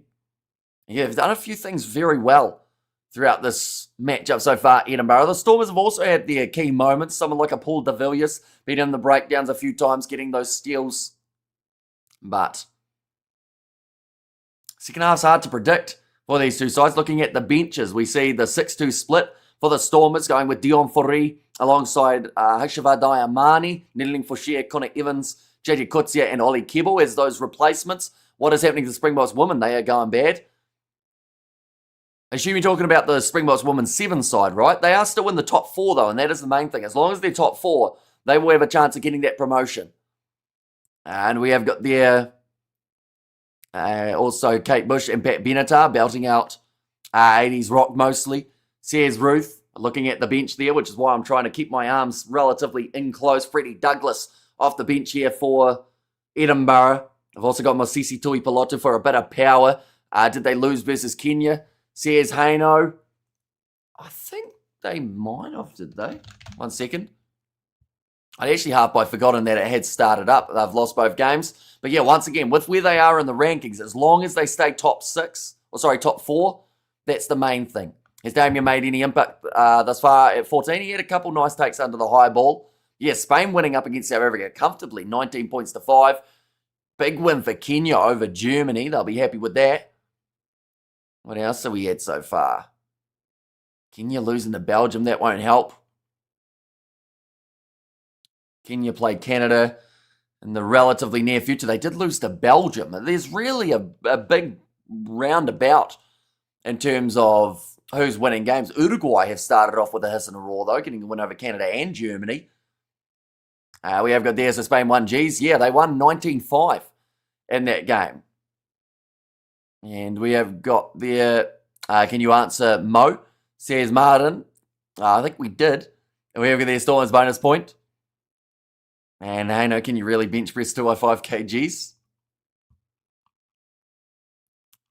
There are still a few more games of the sevens taking place tomorrow. We are going to be covering some of them on the channel. The second half of this game, I would say, is less than 5 minutes away. So they'd need 3 more tries for either of these teams to be able to get the bonus point. Now, unless we get an absolutely high-scoring affair in the second half, more than likely we will see only maybe one side receive their bonus. I wonder why Zebra is so weak this year, says Martin. To be fair, they're normally near the bottom. Unfortunately, they had a good start, though. There were a couple great games, I think, up against the Lions, one in particular that comes to mind. Nerves are rattled, says a 395. When you're leaving for your holiday, says Mohadeen. So we're going to be leaving here Thursday night. But I will have my laptop with me, as well as a lot of the streaming equipment. So we are still going to be doing a few streams myself. But, yeah, it's just the timing of it. I'm going to try my best to be able to negotiate doing some games, while also, of course, spending time with the family while they're over. In terms of big impact players, this is Sasha's second half to really control. Same with someone like a Damien Valimza. I wouldn't be surprised if they go for a bit of a reshuffle. Try and get him more into the action throughout the second 40. Evan Rus, Paul de Villiers, those two men looking for turnovers when they can. And nerves are rattled. And also, Jason, definitely it is light work in Dreamland, says Aino. And we've got there, Hamish, we've lost some chatters along the way since 2023. To be fair, it's a long time since his last World Cup, 2.5 years. Normally, it's the international rugby. You see a few more of the familiar faces, but for these like franchise or league matches, normally the numbers do drop off a little bit. It's also more the timing as well. Now, for us here in New Zealand, for instance, I don't think many people have gotten up to watch this game. Or it would be a relatively low number anyway, because of the fact that you have to buy URC TV to then be able to watch these contests. And then also they are on at this random hour. I expect a flawless Highlander song from you on Friday, so study hard and please don't mute any of it, says Jason. Now both sides about to make their way out of the tunnel. I think that is the referee. What does the table look like at the moment, says Kahu. At the moment, the Glasgow Warriors, they're at the top of the bunch on 55. Stormers in second with Leinster, both on 46. Then Ulster and the Lions, both on 42. Cardiff on 41. The Bulls and Munster on 39. That is the top 8. Connacht outside of the top 8. They are also on 39.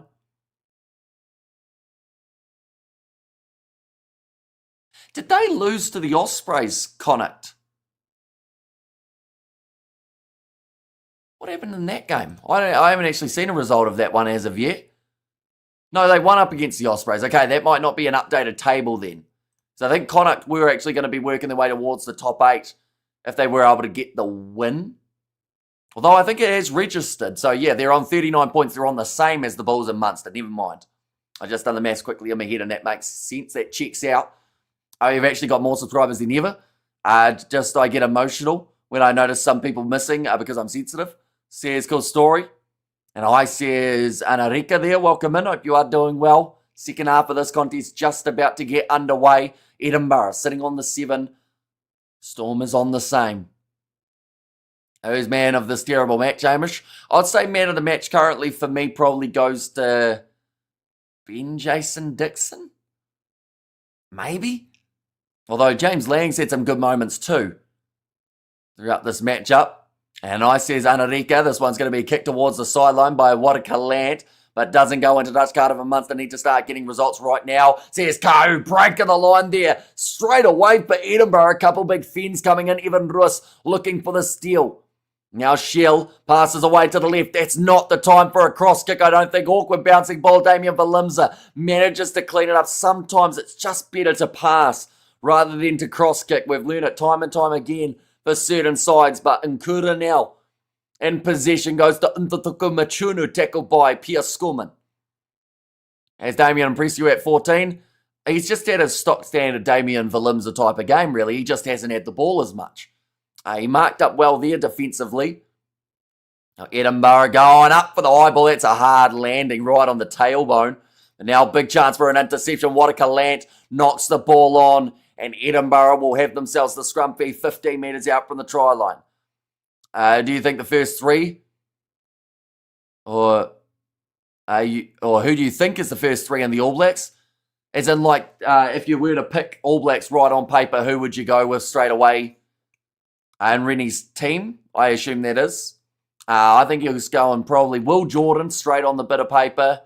It seems like Savi is going to be one of the early names on there too. And then probably Cody Taylor's the other guy he'd want to put on there pretty early, even though there are some great form hookers throughout Super Rugby. Imagine Edinburgh win. It would make me very happy. Says, hey, no, only 3 points between 4th and 9th in the table. Every point you can get now will be vital. Even losing bonus points, says Roscoe. And that's why that mindset of the Sharks kind of surprised me, with the fact they weren't chasing a bonus point, with the fact that they're outside of that top 8 currently and need all the points that they can get.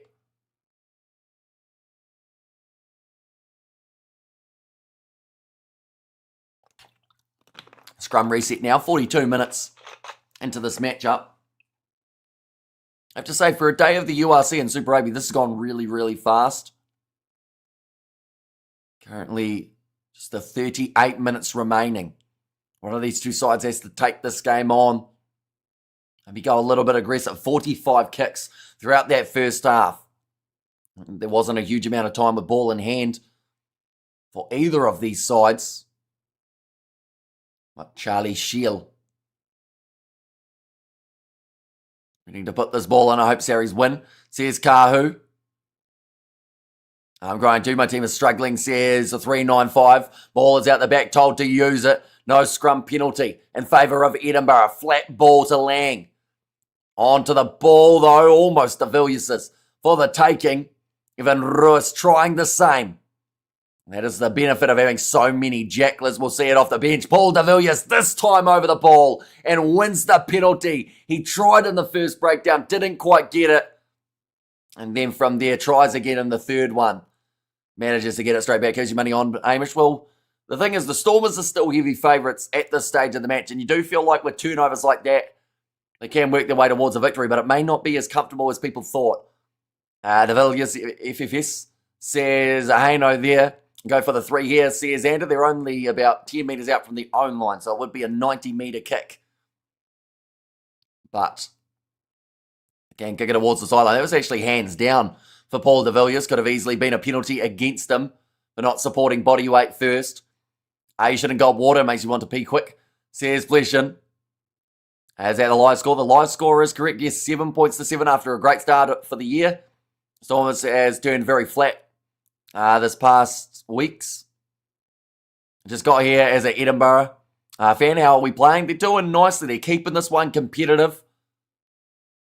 Just have to make sure that they don't allow the Stormers too much possession throughout the second half, or that's when maybe the Stormers start to control this game. Lilian Zas slaps it back for the Stormers. There, nice take from Paul de Villiers, who breaks the line as well. Passes off to Evan Ruiz.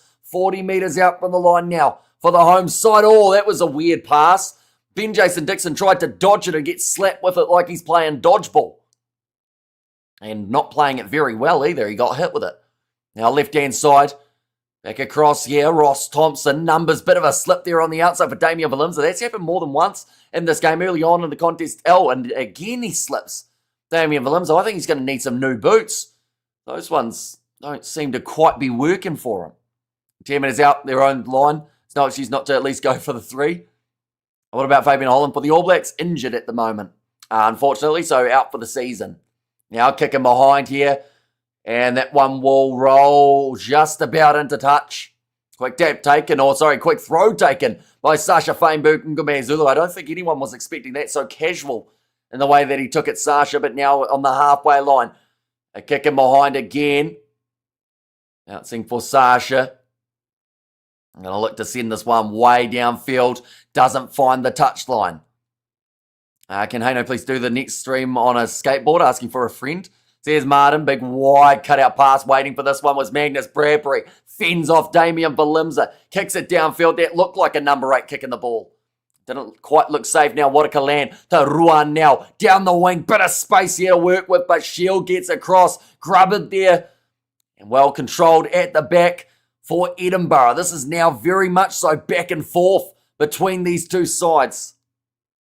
Will you be MC at my wedding? Wait, so it's gone from me just being invited to wedding to now getting a job at the wedding. Well, the sounds of it. Well, and it's okay-ish. Have you tried a brandy and coke? That thing is a beast. So here's Xander. Now rolling back again. Shell for the box kick. 46 minutes through this contest. It is still 7 points apiece between these two sides. Good take under the high ball from Waterka Land. Now Sasha will go for the boot. This one close to the sideline. Kicked on. Is it going to roll out? It's in the in-goal area, and it does just go over the dead ball line by maybe half a metre, if not actually probably half a foot. And greetings from Tolbach. Go the Stormers go, says Gideon there. And also W. Sasha and Amish's best man, MC and Ring Bearer, says Xander. They're currently 7 minutes through the second half, and it has been at a frantic pace, much quicker than we saw in the first 40 minutes. It can bring errors, though. We've seen a couple counter-attacking moves already, CU. And Hano Streaming has got me thinking, do all streamers have awesome matured mustaches? Says Jason. And Stormers are blowing the top of the table gap right now. Says Kahu. Yeah, they really do need to get the victory here if they want any chance of being able to catch up with Glasgow, because it is anticipated that they should be able to get the win in Cape Town up against the Glasgow Warriors. At least it was the rumour before this game. And will they still sit second if they win? Yes. So they can't catch up with number 1, but it will close the gap. Give us a prediction here, please. Who's going to break through onto the other side? I just, you know when you get the feeling like the Stormers are one play away from really starting to run away with it? That's the feeling I've got at the moment. But Edinburgh are doing very nicely to keep this one competitive, and that's what they have to do throughout the 80 minutes. The Stormers definitely have the advantage in the breakdown, though, in terms of getting those steals. Could come at crucial times. How long will Holland be out for? I think it's the first pick when you pick a New Zealand team. So he's going to be out till probably November or so. Now running down the wing, Stephen Nkura. That looked like he was taken out pretty late. Evan Ruiz, though, jumping onto that ball. Stormers on the attack. Untatuko Machuno. Big run from him, but he does drop the ball. Kick downfield. So it is going to be advantage over. And now a quick throw taken by the Stormers. They are also looking to up the tempo for this game. Waterka Land passes now to Ruanel in the corner. Lelion Zas. You know that feeling that I just mentioned about? They have just now turned it into reality. They're the Stormers. They scored down the wing off the counter-attack. And 49 minutes into the game, they take the lead back in front of their home crowd. But a big moment there for the Stormers. It's not going to be the easiest kick, and Sasha has been a bit inaccurate off the kicking tee today, sitting 1 from 3. I was asleep now, then I encouraged the Stormers. Now they have scored. It sounds familiar. Where is that place? Says Xander. Did they make up, Hamish? Did they make up? As in, make up for the error earlier on. But Ruan now, nice draw and pass out to Lelion Zas, who gets around the outside of Darcy Graham, a man who hasn't had a huge amount of ball throughout this game. Stormers are not beating Glasgow. Says Kahu. Or did they wake up? Maybe. And I do think that is definitely not the last try of the match for the Stormers side. Once a Stormer, always a Stormer, says Gideon there. A 1 from 3 is not international standard, says Xander. He now sits 1 from 4, 25% accuracy for Sasha off the kicking tee. You see there a few of the crowd are shaking their head out of frustration for the kicking department. Luckily, Sasha can't kick. Says Hano. Hamish, will you be able to play some Santana or Bon Jovi on guitar? I think I play a little bit of Bon Jovi. I used to be able to play You Give Love a Bad Name, but I don't think I'll be able to play it now. Come on, the Stormers, there's Ian McLean. Now Boan Fenta for Edinburgh making his way onto the field. And one from Boa, my goodness, time to bench him. And now Mosisi Tuipalotu makes his way on. Him and Sione Tuipalotu twins?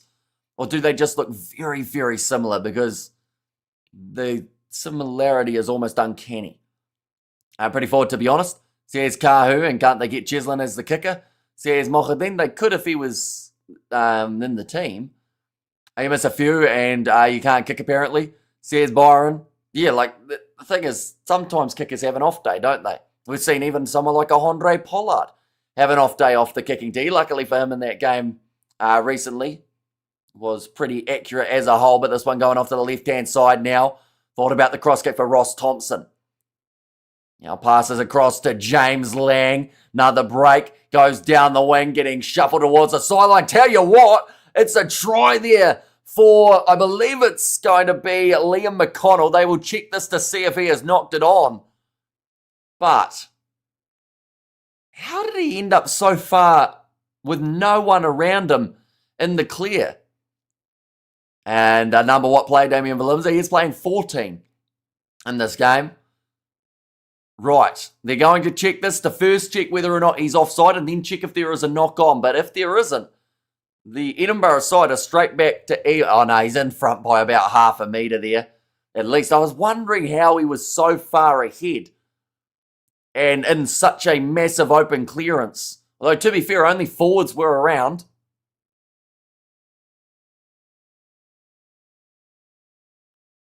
Right, they're saying this is pretty tight. It looked like offside to me. That was a great prediction, Hamish. Right, we're going to see the replay now. Yeah, so he starts in front. Does he get played onside by the Edinburgh player? Okay, player is in front. The TMO steps up and says that he is in front. Put Sasha at 15 and bring Yuri Mateo on at 10. Says Johan. Alex in line for me. It is the camera angle. And also is Cheslin the only best kicker? Says Mohadin. Sasha needs to be disciplined, maybe old school method. Says Xander. Maybe I'm too biased. Says, hey, no, maybe a little bit. I know that you want the Stormers to lose this game. This one's going to be disallowed, though, for Edinburgh. Only 29 minutes left in this matchup now. Still anyone's game for the taking, but the penalty will be awarded to the Stormers for offside. I've been sleeping on a bed of nails. And also, how many opportunities do the Stormers need, says Kahu? I mean, like I said, as long as they end this game with 4 tries, they get the bonus point. Their points differential is already solid enough. So, you know, if it takes 80 minutes for them to get there, well, that's a bad kick from Sasha, though. Doesn't find the touchline. Now, Darcy Graham decides he wants to run it back at Lelion Zas.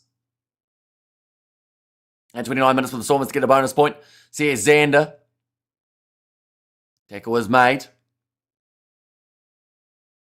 Now rolling this one back again, it will be number 9, Shell. So it's against the kick himself, though. They are going cross kick instead, straight into the hands of the Stormers. I don't know why sides still go for the cross kick so often, as they don't seem to win it too often whatsoever. What a Calant. Now kick downfield from Ross Thompson, looking for the 50-22, but Sasha is back covering.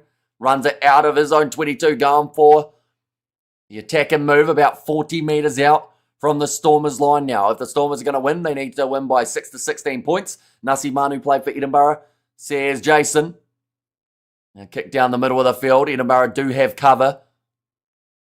And again, just booting that one. It looked like it came off the side of the boot there, not quite the strike of the ball. Edinburgh were after. Sasha now bumping off one. Round the halfway line, that was Ross Thompson, who also takes a kick to the face from Lelion Zas for his troubles.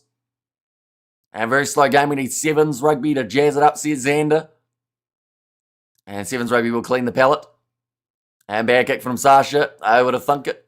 Says Bruce, knock on from Warakaland. That's also a relatively common phrase from this game. Osisi Tuipalotu passes across. Then a knock on from Edinburgh, or at least it should have been. It looks like play on is the call now from the ref. Yeah, still playing under that knock-on advantage, though. Cross kick, why do they keep on doing it to themselves? It has gone into their hands, close to the sideline, just about staying in the field of play for Piers O'Connor. Oh, bit of a rough one. And that is going to be advantage over Damien Valimza with a kick downfield, looking for a 50-22 back covering, though, for Edinburgh was Satala. And Darcy Graham running sideways. They haven't left him any sort of space. They've strangled him. And that is going to be a penalty against Ruan, now off his feet in the breakdown cross-kick variation. But you're right, doesn't normally come off. So here's Nazi Williams. Well, it's got to the point now they've tried it almost too much in this game that now, like, the Stormers are expecting it. So they almost have someone back there waiting for it. Darcy Graham without a scrum cap is no magic. So here's Haino. The Southern Hemisphere spins faster than the North, and love gonna make Sasha his girl, says Shane. And today, kicking just proves again why Andre Pollard should be the first choice pick for the box. Says Jan Sneeman. And I says Ruzinka, welcome in. Currently 54 minutes through this matchup. How many mistakes has Sasha made? He's made a fair few throughout this game, as has many of the players out there on the park. Now Mosisi Tuipalotu passes across to Thompson.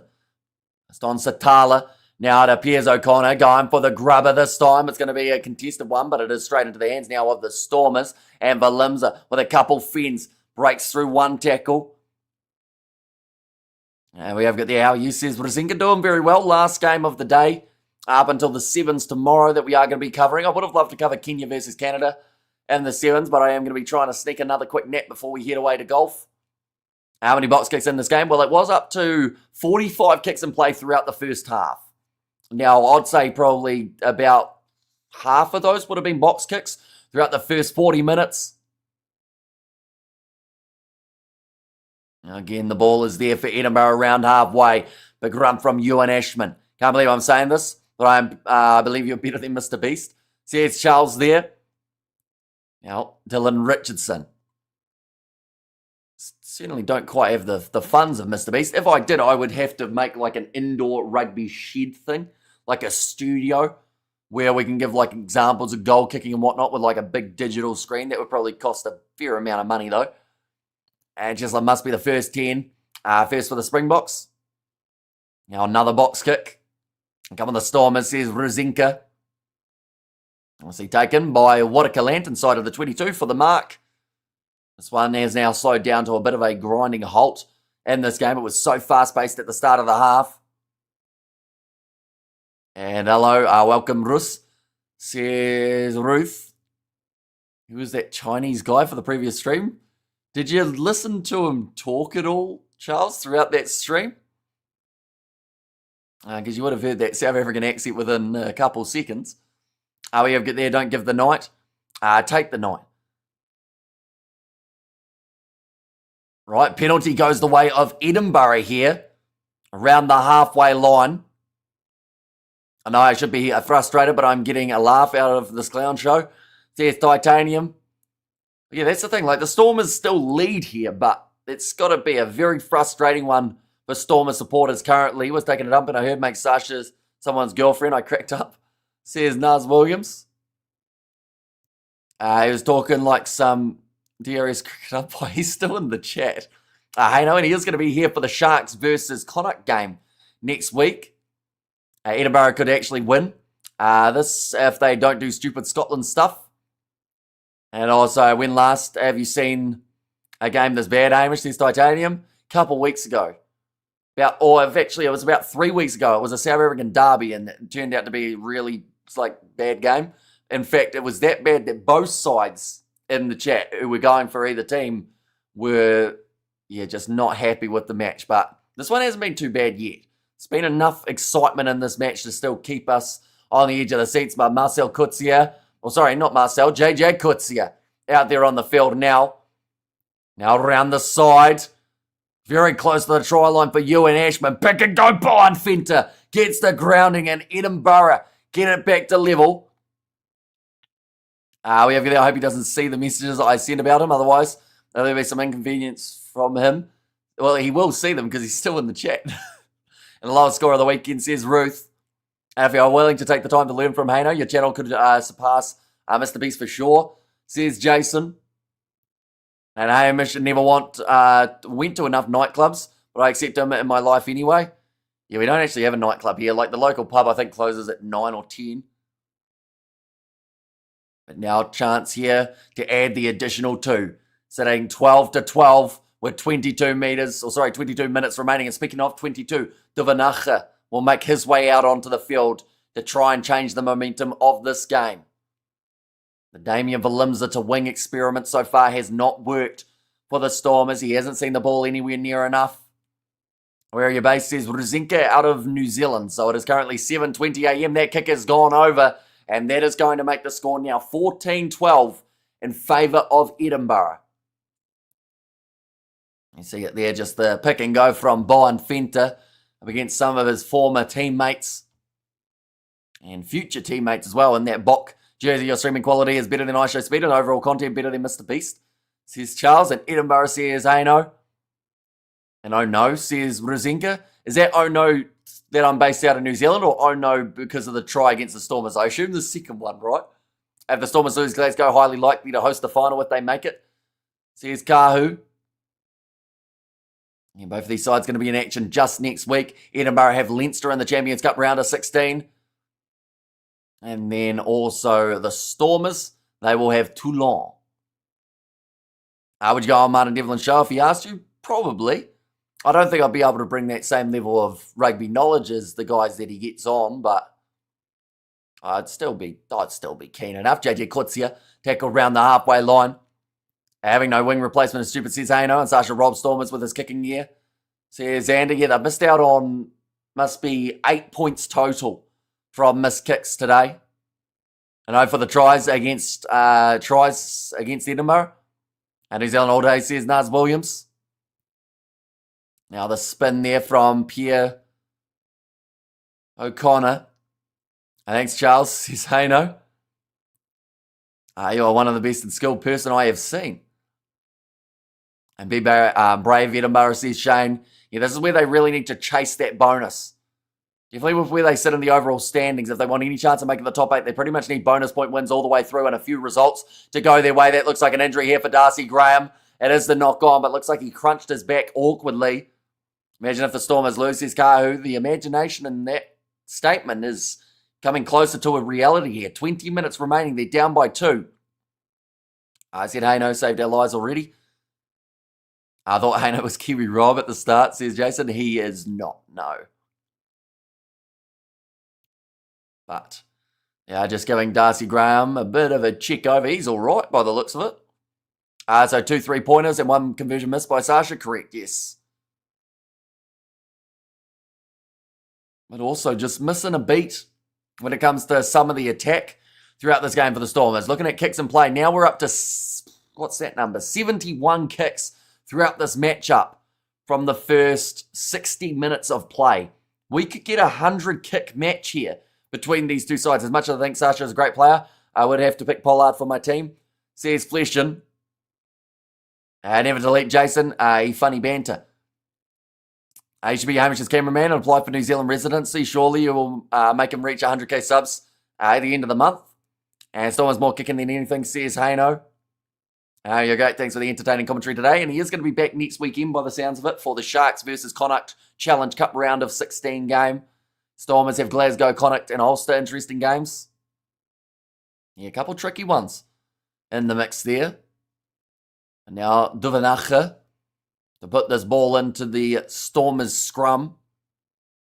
So 19 minutes remaining. If you apply for longer residency, New Zealand will offer you a passport in 5 years, meaning you will have dual citizenship. Though you've said that he could be my cameraman, but my camera's on like it's just a webcam on a tripod. So is he going to sit in front of me and hold the camera up while I'm doing the stream? 71 kicks. At what stage does rugby become a soccer game? Says Xander. Okay, just another bit of communication there from the referee when it comes to the scrums. Make sure waiting for the ball to come in. Is the comment from the ref, Charles. Would take a long time to get residence. Says Hano. through thick and thin Stormers as a sign in the stands. Depending on the result of this game, that statement may not be any more true. But the Stormers, they still have the power to get over here. How many kicks from the Stormers alone, says Haino. So throughout this game for the Stormers, 37. Same number as Edinburgh. So it's actually been 50-50 in the kicking department. Between these two sides, there is an advantage now at scrum time. Duvanacha going short side. What a Calant up to Lilion Zas. Cutting back inwards. Gets through one tackle. Does play the ball. Oh, referee was going to blow the penalty advantage, but the ball back to the Stormers. Ntutuku Machunu, they're not going to stop the big man. And he goes over for the try. Big celebration from the Stormers. And that is some turn of pace from Ntutuku Machunu. He's tried to show it a couple times throughout this game. But this time, he's been able to finish it off. 15-14 final score, says Cool Story. And Matt's to try that from Machunu. You know how much I mean for the editing and some vlogs, he will improve your scoreboard. And whenever a team scores, the scoreboard will increase in a modern way, rather than taking 2 minutes to come, says Charles. And we have got there, Stormers, now Stormers taking the lead. Says Xander and Ruzinka has said yay for the Stormers. And do Stormers need one more? One more for the bonus point, yes. And once again, you're in that scenario. One more doesn't seem that far away now for the Stormers side with 17 minutes still left on the clock. Sasha Feinberg Zulu does get that one over. Thank Evans, says Clint D. And there as well. But now the lead of 5 points for the Stormers. The kick does go over. And there was the advantage in play, and the no-look pass from Warakaland just fed Ntutuku Machunu through the gap. On live coverage tomorrow? Yes, we have got some of the sevens that will be covered on the channel. I think I'll be scheduling it later on today. Gelant making all the plays tonight, says Johnny. Take there from Gelant from inside of his 22. Found your emoji, Hamish, says Martin. And also like a young Oxenshire. Been told to use it inside of the 22, so Duvanacha can put this ball into touch, but doesn't. Opt to find the sideline. Instead, the Stormers getting it back onto their side of play. And now Duvanacha, another box kick. Everyone chasing after it, but that time it's gone out on the full. Maybe the floodgates are open now, and the Stormers one more try for whoever, says Haino. And I will be sleeping, says Ruzinka. Although they are at normal hours in South Africa, those sevens matches. 1 second, we'll go like that. And we'll go like that. So we're talking first game will more than likely be 4:44 p.m. South African time between USA and Kenya. Play for Limsa at 10, says Johnny, and take Sasha off. Right, number 12. Changes being made. This is going to be for Dan Duplessis that we do see Yuri Matia make his way on. Need for Limsa at 15, and Stormers should go for 3-pointer or tries. At this stage, it's a tricky one, to be honest, because 3 points would give them an 8-point lead, whereas another try here would give them a bonus point. Stormers are very struggling, says Kahu, although they're one try away from that bonus. Or drop ball from Magnus Bradbury there. It will now be the Stormers ball on the halfway line for the scrum. Sasha in at 12, says Haino. And Stormers actually behind O'Dear, says Roof. Or they were, now they are in the lead by the 5 points. For Limsa needs to play at 4. He is tall enough for a lock, says Xander. We're talking about Damien Valimza, right? Rather than like a Paul Valimza or someone like that. About 15 minutes now remaining on the clock. This time will go very quick if you are Edinburgh. Definitely if they don't have a huge amount of possession. And try, says Ruth there. See there, Connor Evans has also made his way onto the field. So I believe most of the changes have been made for the Stormers when it comes to the 4-pack. Maybe with the exception of, I don't think Dion Foree is on yet. I think he's the only man who hasn't been switched in. Stormers were always going to win this game 100%. Says Rugby Ready, who kicked the last conversion now for the Stormers. It was Sasha to get that one over. It's a big scrum there. A lot of rotation. And they're going to go back for another scrum feed. This game could be over a long time ago if he got all his kicks. And Stormers is going to win, says Alistair. And come on, the Stormers, says Ruzinka. Just like that, another minute has passed. Been out all day. Scores, says Rogers. So we did see the win for the Bulls in their game up against Munster, 34-31. The Lions were able to get themselves about a 16-point victory over the Dragons, also receiving the bonus point for that game. I think it was 42-26. And then outside of that, we have seen the win for Connacht in a close game. I think those are all the games that have happened so far for the URC. And now ball's fed in by Duvanaka. 90 seconds down, free kick for the Stormers. Taking this one quickly, going away to the right-hand side. What a Lamp with a kick in behind and a clear mark taken there for Edinburgh. And Sarge always gets his man. If Stormers lose here, a lot of Stormers fans will leave them. Start supporting the Bulls, says Xander. And Hano doesn't mess around. He only accepts happy beginnings. And well done, Halant, says Hano, but kicked into touch. Now for Edinburgh. In fact, no, missing the touchline. And the big wide cutout pass from Yuri Matia to Sasha Feinberg Ngome Zulu. He will go chasing after his own kick. He's had a bit of obstruction there with one of the Edinburgh players, but still takes it under the high ball. Looking for the steal. Told to leave it there. We have got there, if you leave because they lost, then you're never really a fan. Says Rugby ready. Pass on the outside to Damien Williams, almost through. But Bradbury makes the crucial tackle. Duvanaka back to Yuri Matia. 25 metres out. Duvanaka to Evans. The replacements off of the bench. Linking up here. Evan Roos. Men on the outside. Doesn't need them. Bonus point try there for the Stormers. And now they are working their way towards that full 5 available from this matchup. We have got the Ollie Kibble playing time tonight. So he did get to go on the field earlier on due to Untutuku Machunu's yellow card. He's out there at the moment though too. So I guess he's playing probably 15, 20 minutes of this game, somewhere around there. Too easy, Stormers dominate again. Says Rugby ready. Yes, Subaru points. Says Hano, but what a Calant. Passes on the outside to Evan Roos, who scores himself his second of the day. And again, it's that bonus point now. Who made that try? It was Evan Roos, who manages to score it. 11 and a half remaining by the time Sasha takes this kick. We'll be closer to 11. I guess well done the Stormers, says Rosinka. 5 seconds remaining here on the shot clock. Has to hurry up. Sasha does strike it with 1 second remaining. So very strategic use of the timer there. We have got there, I feel like Glasgow are the real favourites for the URC title, says Nokwanda. Oh yes, come on the boys. And no more tries please, says Hano. And turn the play into a try. Was what a Calant. Did end up with a try assist in the end of just the normal run. A couple phases after the scrum it was for Duvanacha. Could it be 40? They've got a bit of ground to make up still to get to that 40-point area for the Stormers, but currently leading by 12. And yes, bonus point go the Stormers, says Ian.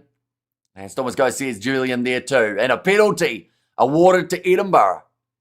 This game is not over yet. Definitely if Edinburgh are able to score themselves a try now, Nettling for Shear has only just made his way onto the park and has already given away that penalty.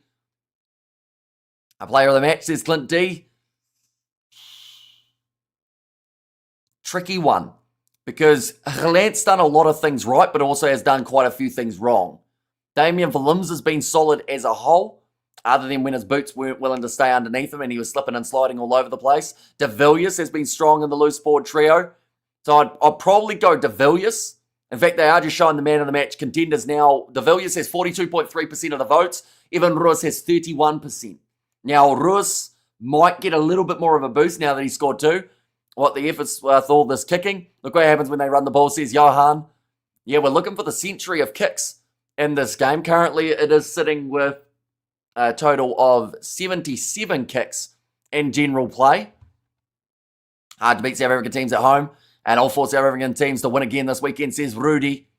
And it's close to becoming the reality for South African teams. Almost dropped there from Ewan Ashman. Does incredibly well to hang on to the ball. A sniping run there from Ben Velicott. Now right-hand side, 10 minutes. Why is Sasha not a man of the match contender, says Xander, because he's missed quite a few kicks, unfortunately. He has a couple errors here and there. He's also done quite well, though, on attack. But he only received about 4% of the votes, or something like that, maybe even less. Now 10 metres out. Now Velicott, who was Moan Fenta. Now left-hand side. How was Sasha's game tonight? Bit of a mixed bag. Done some things very well. Had some simple errors. That's actually what you could say about most of the Stormers side, as well as Edinburgh for this game. Freddie Douglas. Wrestle down, bit of a counter ruck there from Ollie Kerball. But it does stay on the side of Edinburgh. Come on the Stormers again. Now the ball's gone backwards. 9 minutes remaining, trying to get the steal, and the breakdown was Dion Foree. Told to use it again. Magnus Bradbury just taking the collision with Evans and Fouchier. Sasha's rating of 5.5 out of 10, a fair score. Probably somewhere around there. I think I'd go a 6 just because 0.5s are annoying. But yeah, I'd still say he's done some things decent throughout this game, Sasha. Now Bradbury. They're up to 13 phases in a row at the moment for this Edinburgh side on attack. Now across to the right, Mosisi Tuipolotu. 4 players involved in the tackle on him. Valakot. Now Sasha makes the tackle. Over the ball, Dion Foree gets the steal like he always does. And that is a big moment in this game for the Stormers. Probably a match-winning moment too. Had Edinburgh scored there, anything could have happened throughout the final 8 minutes. But Dion Foree just manages to get over the ball. And that is something that Toulon, they will have to keep a close eye on. All of those great threats for the Stormers in terms of potential stealing ability in the breakdowns. And suddenly Stormers add B up their sleeves. Now they'll be able to kick this one towards the touchline. Currently 8 minutes left on the clock. Kenya beat South Africa upset. It is considered as somewhat of an upset. They also did lose to Spain. South Africa ladies side. They should still be in the top 4 no matter what heading into the next stage of the competition. So they will get to play off for a promotion. Famous Fairweather Stormers fan says cool story. And Stormers can't win away. Says Kahu. Can we have steak and eggs for supper, Bruce? And you're right, Hamish says Mohadin. Thrown in by JJ Kutsia. This one's still marching in the right direction. And the rolling maul. Still in there. It's a bit of a messy one. There's been a few players who have gone down. But the maul kind of remains. Now it's just turned into a pile of players. The ball is available to use for Duvanacher. Yuri Matia steps around the defence of Ross Thompson. Kicks down the middle of the field. Chasing after this one for Edinburgh. Awkward bouncing ball, but Graham is there to be able to clean it up. He steps around the chase of Yuri Matia. Now passes across to the left-hand side. Line break here for Edinburgh. Ball on the inside to Valakot. They've got about 60 metres there off the play, Edinburgh, but they do need that try in the very near future. Now off to the right. ODI starts at 2:15. White Ferns versus South Africa. Says Kiwi Rob. Now Freddie Douglas passes to Magnus Bradbury, taking the risk, running down the wide channel almost. Pushed into touch. Bit of a counter ruck attempted there from the Stormers. They don't get that still. Galant deserves man of the match, says Ruth.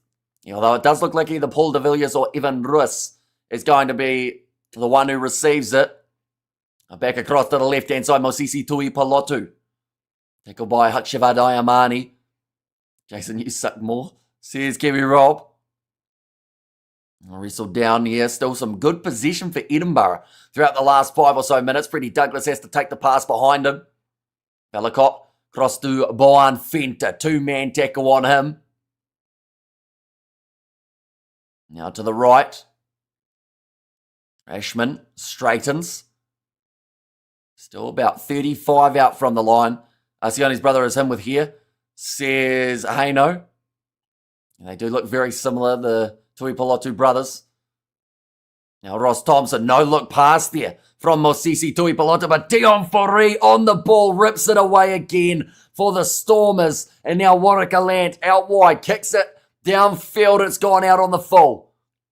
And we'll go back to where it was kicked from, which is about maybe 35 out from this Stormers line. Stormers can do it, says Julian. And at the moment, Edinburgh, they are chasing the chance of getting a bonus point for being within 7, although that doesn't really do a lot for them in the overall standings. They need a victory. And to be able to do that, they would have to get 2 in a row here. Evan Rus looking like man of the match with 47.9% of the votes. So getting that big surge after scoring that try. And Paul de Villiers back down to 37.6%. Now line out here for Edinburgh. Very underwhelming for the Stormers, to be honest. Bonus point win, though, if they win this contest. So I always say if you can win ugly, you've done something right. And, you know, you're going to receive the full points available from this game. And, I mean, it definitely doesn't give too much away to Toulon next week either.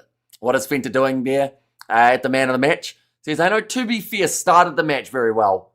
Andre Yuga Fenta. Some good moments early on with the work and the breakdown.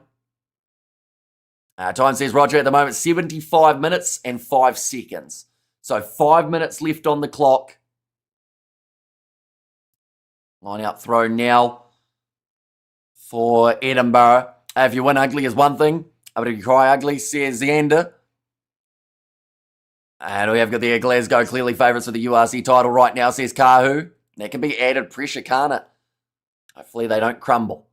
That's going to be a knock-on there from Satala. And good name for this game, Messi. Yeah, it's been a bit scrappy for these two sides. The kicking has slowed down in the second half, though. We did have 45 kicks throughout that first half of play. I think we've only had about maybe 35 throughout the second half. Thanks for the win, Stormers, says Bruce. And now scrum here for the Stormers. They will be in absolutely no hurry to get this one moving. Evan Ruiz now over 50% of the votes for man of the match. Salala fast enough for a wing, says Xander. I would say so. Hasn't really had a chance to prove a lot of that pace from this game alone. But 40 metres out from their own line, Duvanacher. Put this ball into the scrum. This has already used up an extra minute on the clock. All the Stormers need to do is just keep that ball out of the hands of Edinburgh for the next 3.5 minutes. Kick that ball into touch and accept the 5-point victory. Can all Kiwi speak dolphin like the Mako Mermaids, or is that only Aussie? I'd say that's probably an Australian thing. Oh, nice pass there. Damien Valimza goes across, a little bit of a miscommunication. They will go back for the initial penalty at scrum time. I mean, hard not being smart. So here's Nazi Williams. And Stormers is going to win. Are you going to the cricket today? I am not, sadly. But I am going to like a golf thing. For like the family memorial golf tournament thing. I don't actually know what it is. I don't know if it's 9 holes or 18. I'm hoping it's 9, because 18 holes running off about an hour of sleep is not a good combination.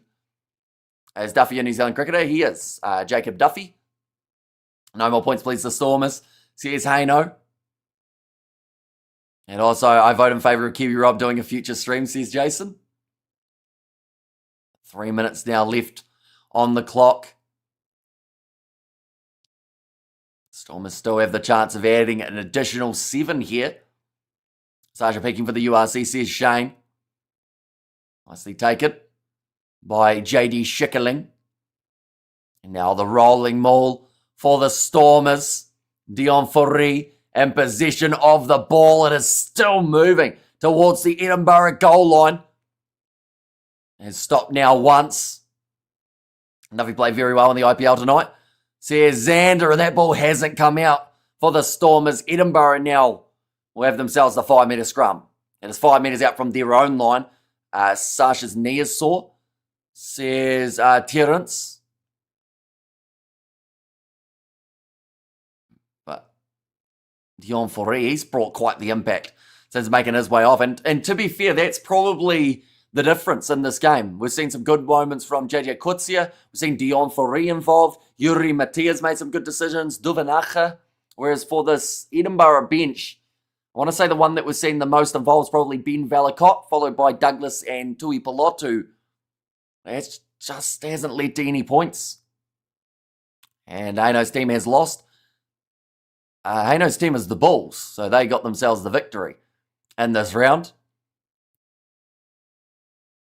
And now 70 seconds remaining. Valakot was about to put that ball in, but it is going to be a scrum reset for both front rows going down. Looks like Evan Ruiz may have taken a bit of a knock in that scrum. And 4 out of 4, second week in a row says Vopello. Yeah, it's whether or not we get to see it be 3 from 3 next weekend. Champions and Challenge Cup. Stormers up against Toulon. We're going to get to see the Bulls up against the Glasgow Warriors. And then also the Sharks up against Connacht. 1 the Bulls, 2 the Chiefs, 3 anyone. Versus the Stormers, says Hayno. And even Sharks are winning again. Great weekend, says Tyrone. Yeah, it's been a crucial one in terms of just points added for the South African teams, making their burst towards that top 8 and the quarter-final positions as the season wears on. I hope the URC appreciates South Africa. Says, cool story. Now 17 seconds remaining. Vellacott was frustrated with that that scrum as well. Big push from the Stormers, picked up by Dion Foree and scores the last-minute try there for the Stormers team. And the celebrations for Dion Foree there. Just waiting patiently for that ball to pop out the back. That's why I hate the Stormers. Says Hayno there. They have extended that lead to 31 points to 14. Still with the kick to come. Foree, I think he's doing the 6-7 celebration there. Outcome was predictable. Thanks, Hamish. Take care of yourself, says Willow. Same to you. And yeah, we will be back tomorrow for some of the 7s. Let you know exactly who is making their way through to the championship, including the teams like South Africa and Kenya, who scored so far. So far, we have seen the try for Dion Foree. Evan Ruiz has got himself 2. We also saw the try for Untatuku Machunu. And then there must be 1 more, I believe. But a lot of forwards for the Stormers throughout this game. And champion says Nazi Williams. The kick has gone over from Sasha. Feinberg Ngumea Zulu and 33 points to 14. You spoke about floodgates. Yeah, it was about a minute before the Stormers scored. I said that if they get themselves a try soon, you get that feeling like they'll run away with it. And that is exactly what they did. We have got the appreciate cheese and loose woman. Says Jason, thanks Hamish. Lovely comments as usual, says Joe. And yeah, be sure to pop in tomorrow for some nice 7s action. Evan Ruiz actually got a cut on the nose. That was right at the end of the game in his own scrum. But he will receive man of the match for this one. Cheers for being such good sport. And we love your commentary here in South Africa. Legend Brew, get some sleep. Says Terrence. But yeah, nonetheless, next stream will be, I believe, at about 4:44 p.m. South African time tomorrow. And that is going to be Kenya versus someone. Who are they playing? Kenya versus USA. We've got South Africa versus Argentina in the women's game. That is going to be happening at 5:28 for South African time. Yes, another try. Stormers came through. Says Ian there on what the game's tomorrow. So we've got mainly the 7s. For 7s, no rugby union games that we are covering that I can think of. All South African teams win again. Says Julian there. And Ouchport, Edinburgh. Says Big Rig there too. But nonetheless, I do thank you all very much for tuning in. If you did enjoy, be sure to leave a like and subscribe. And I will see you all for the next one.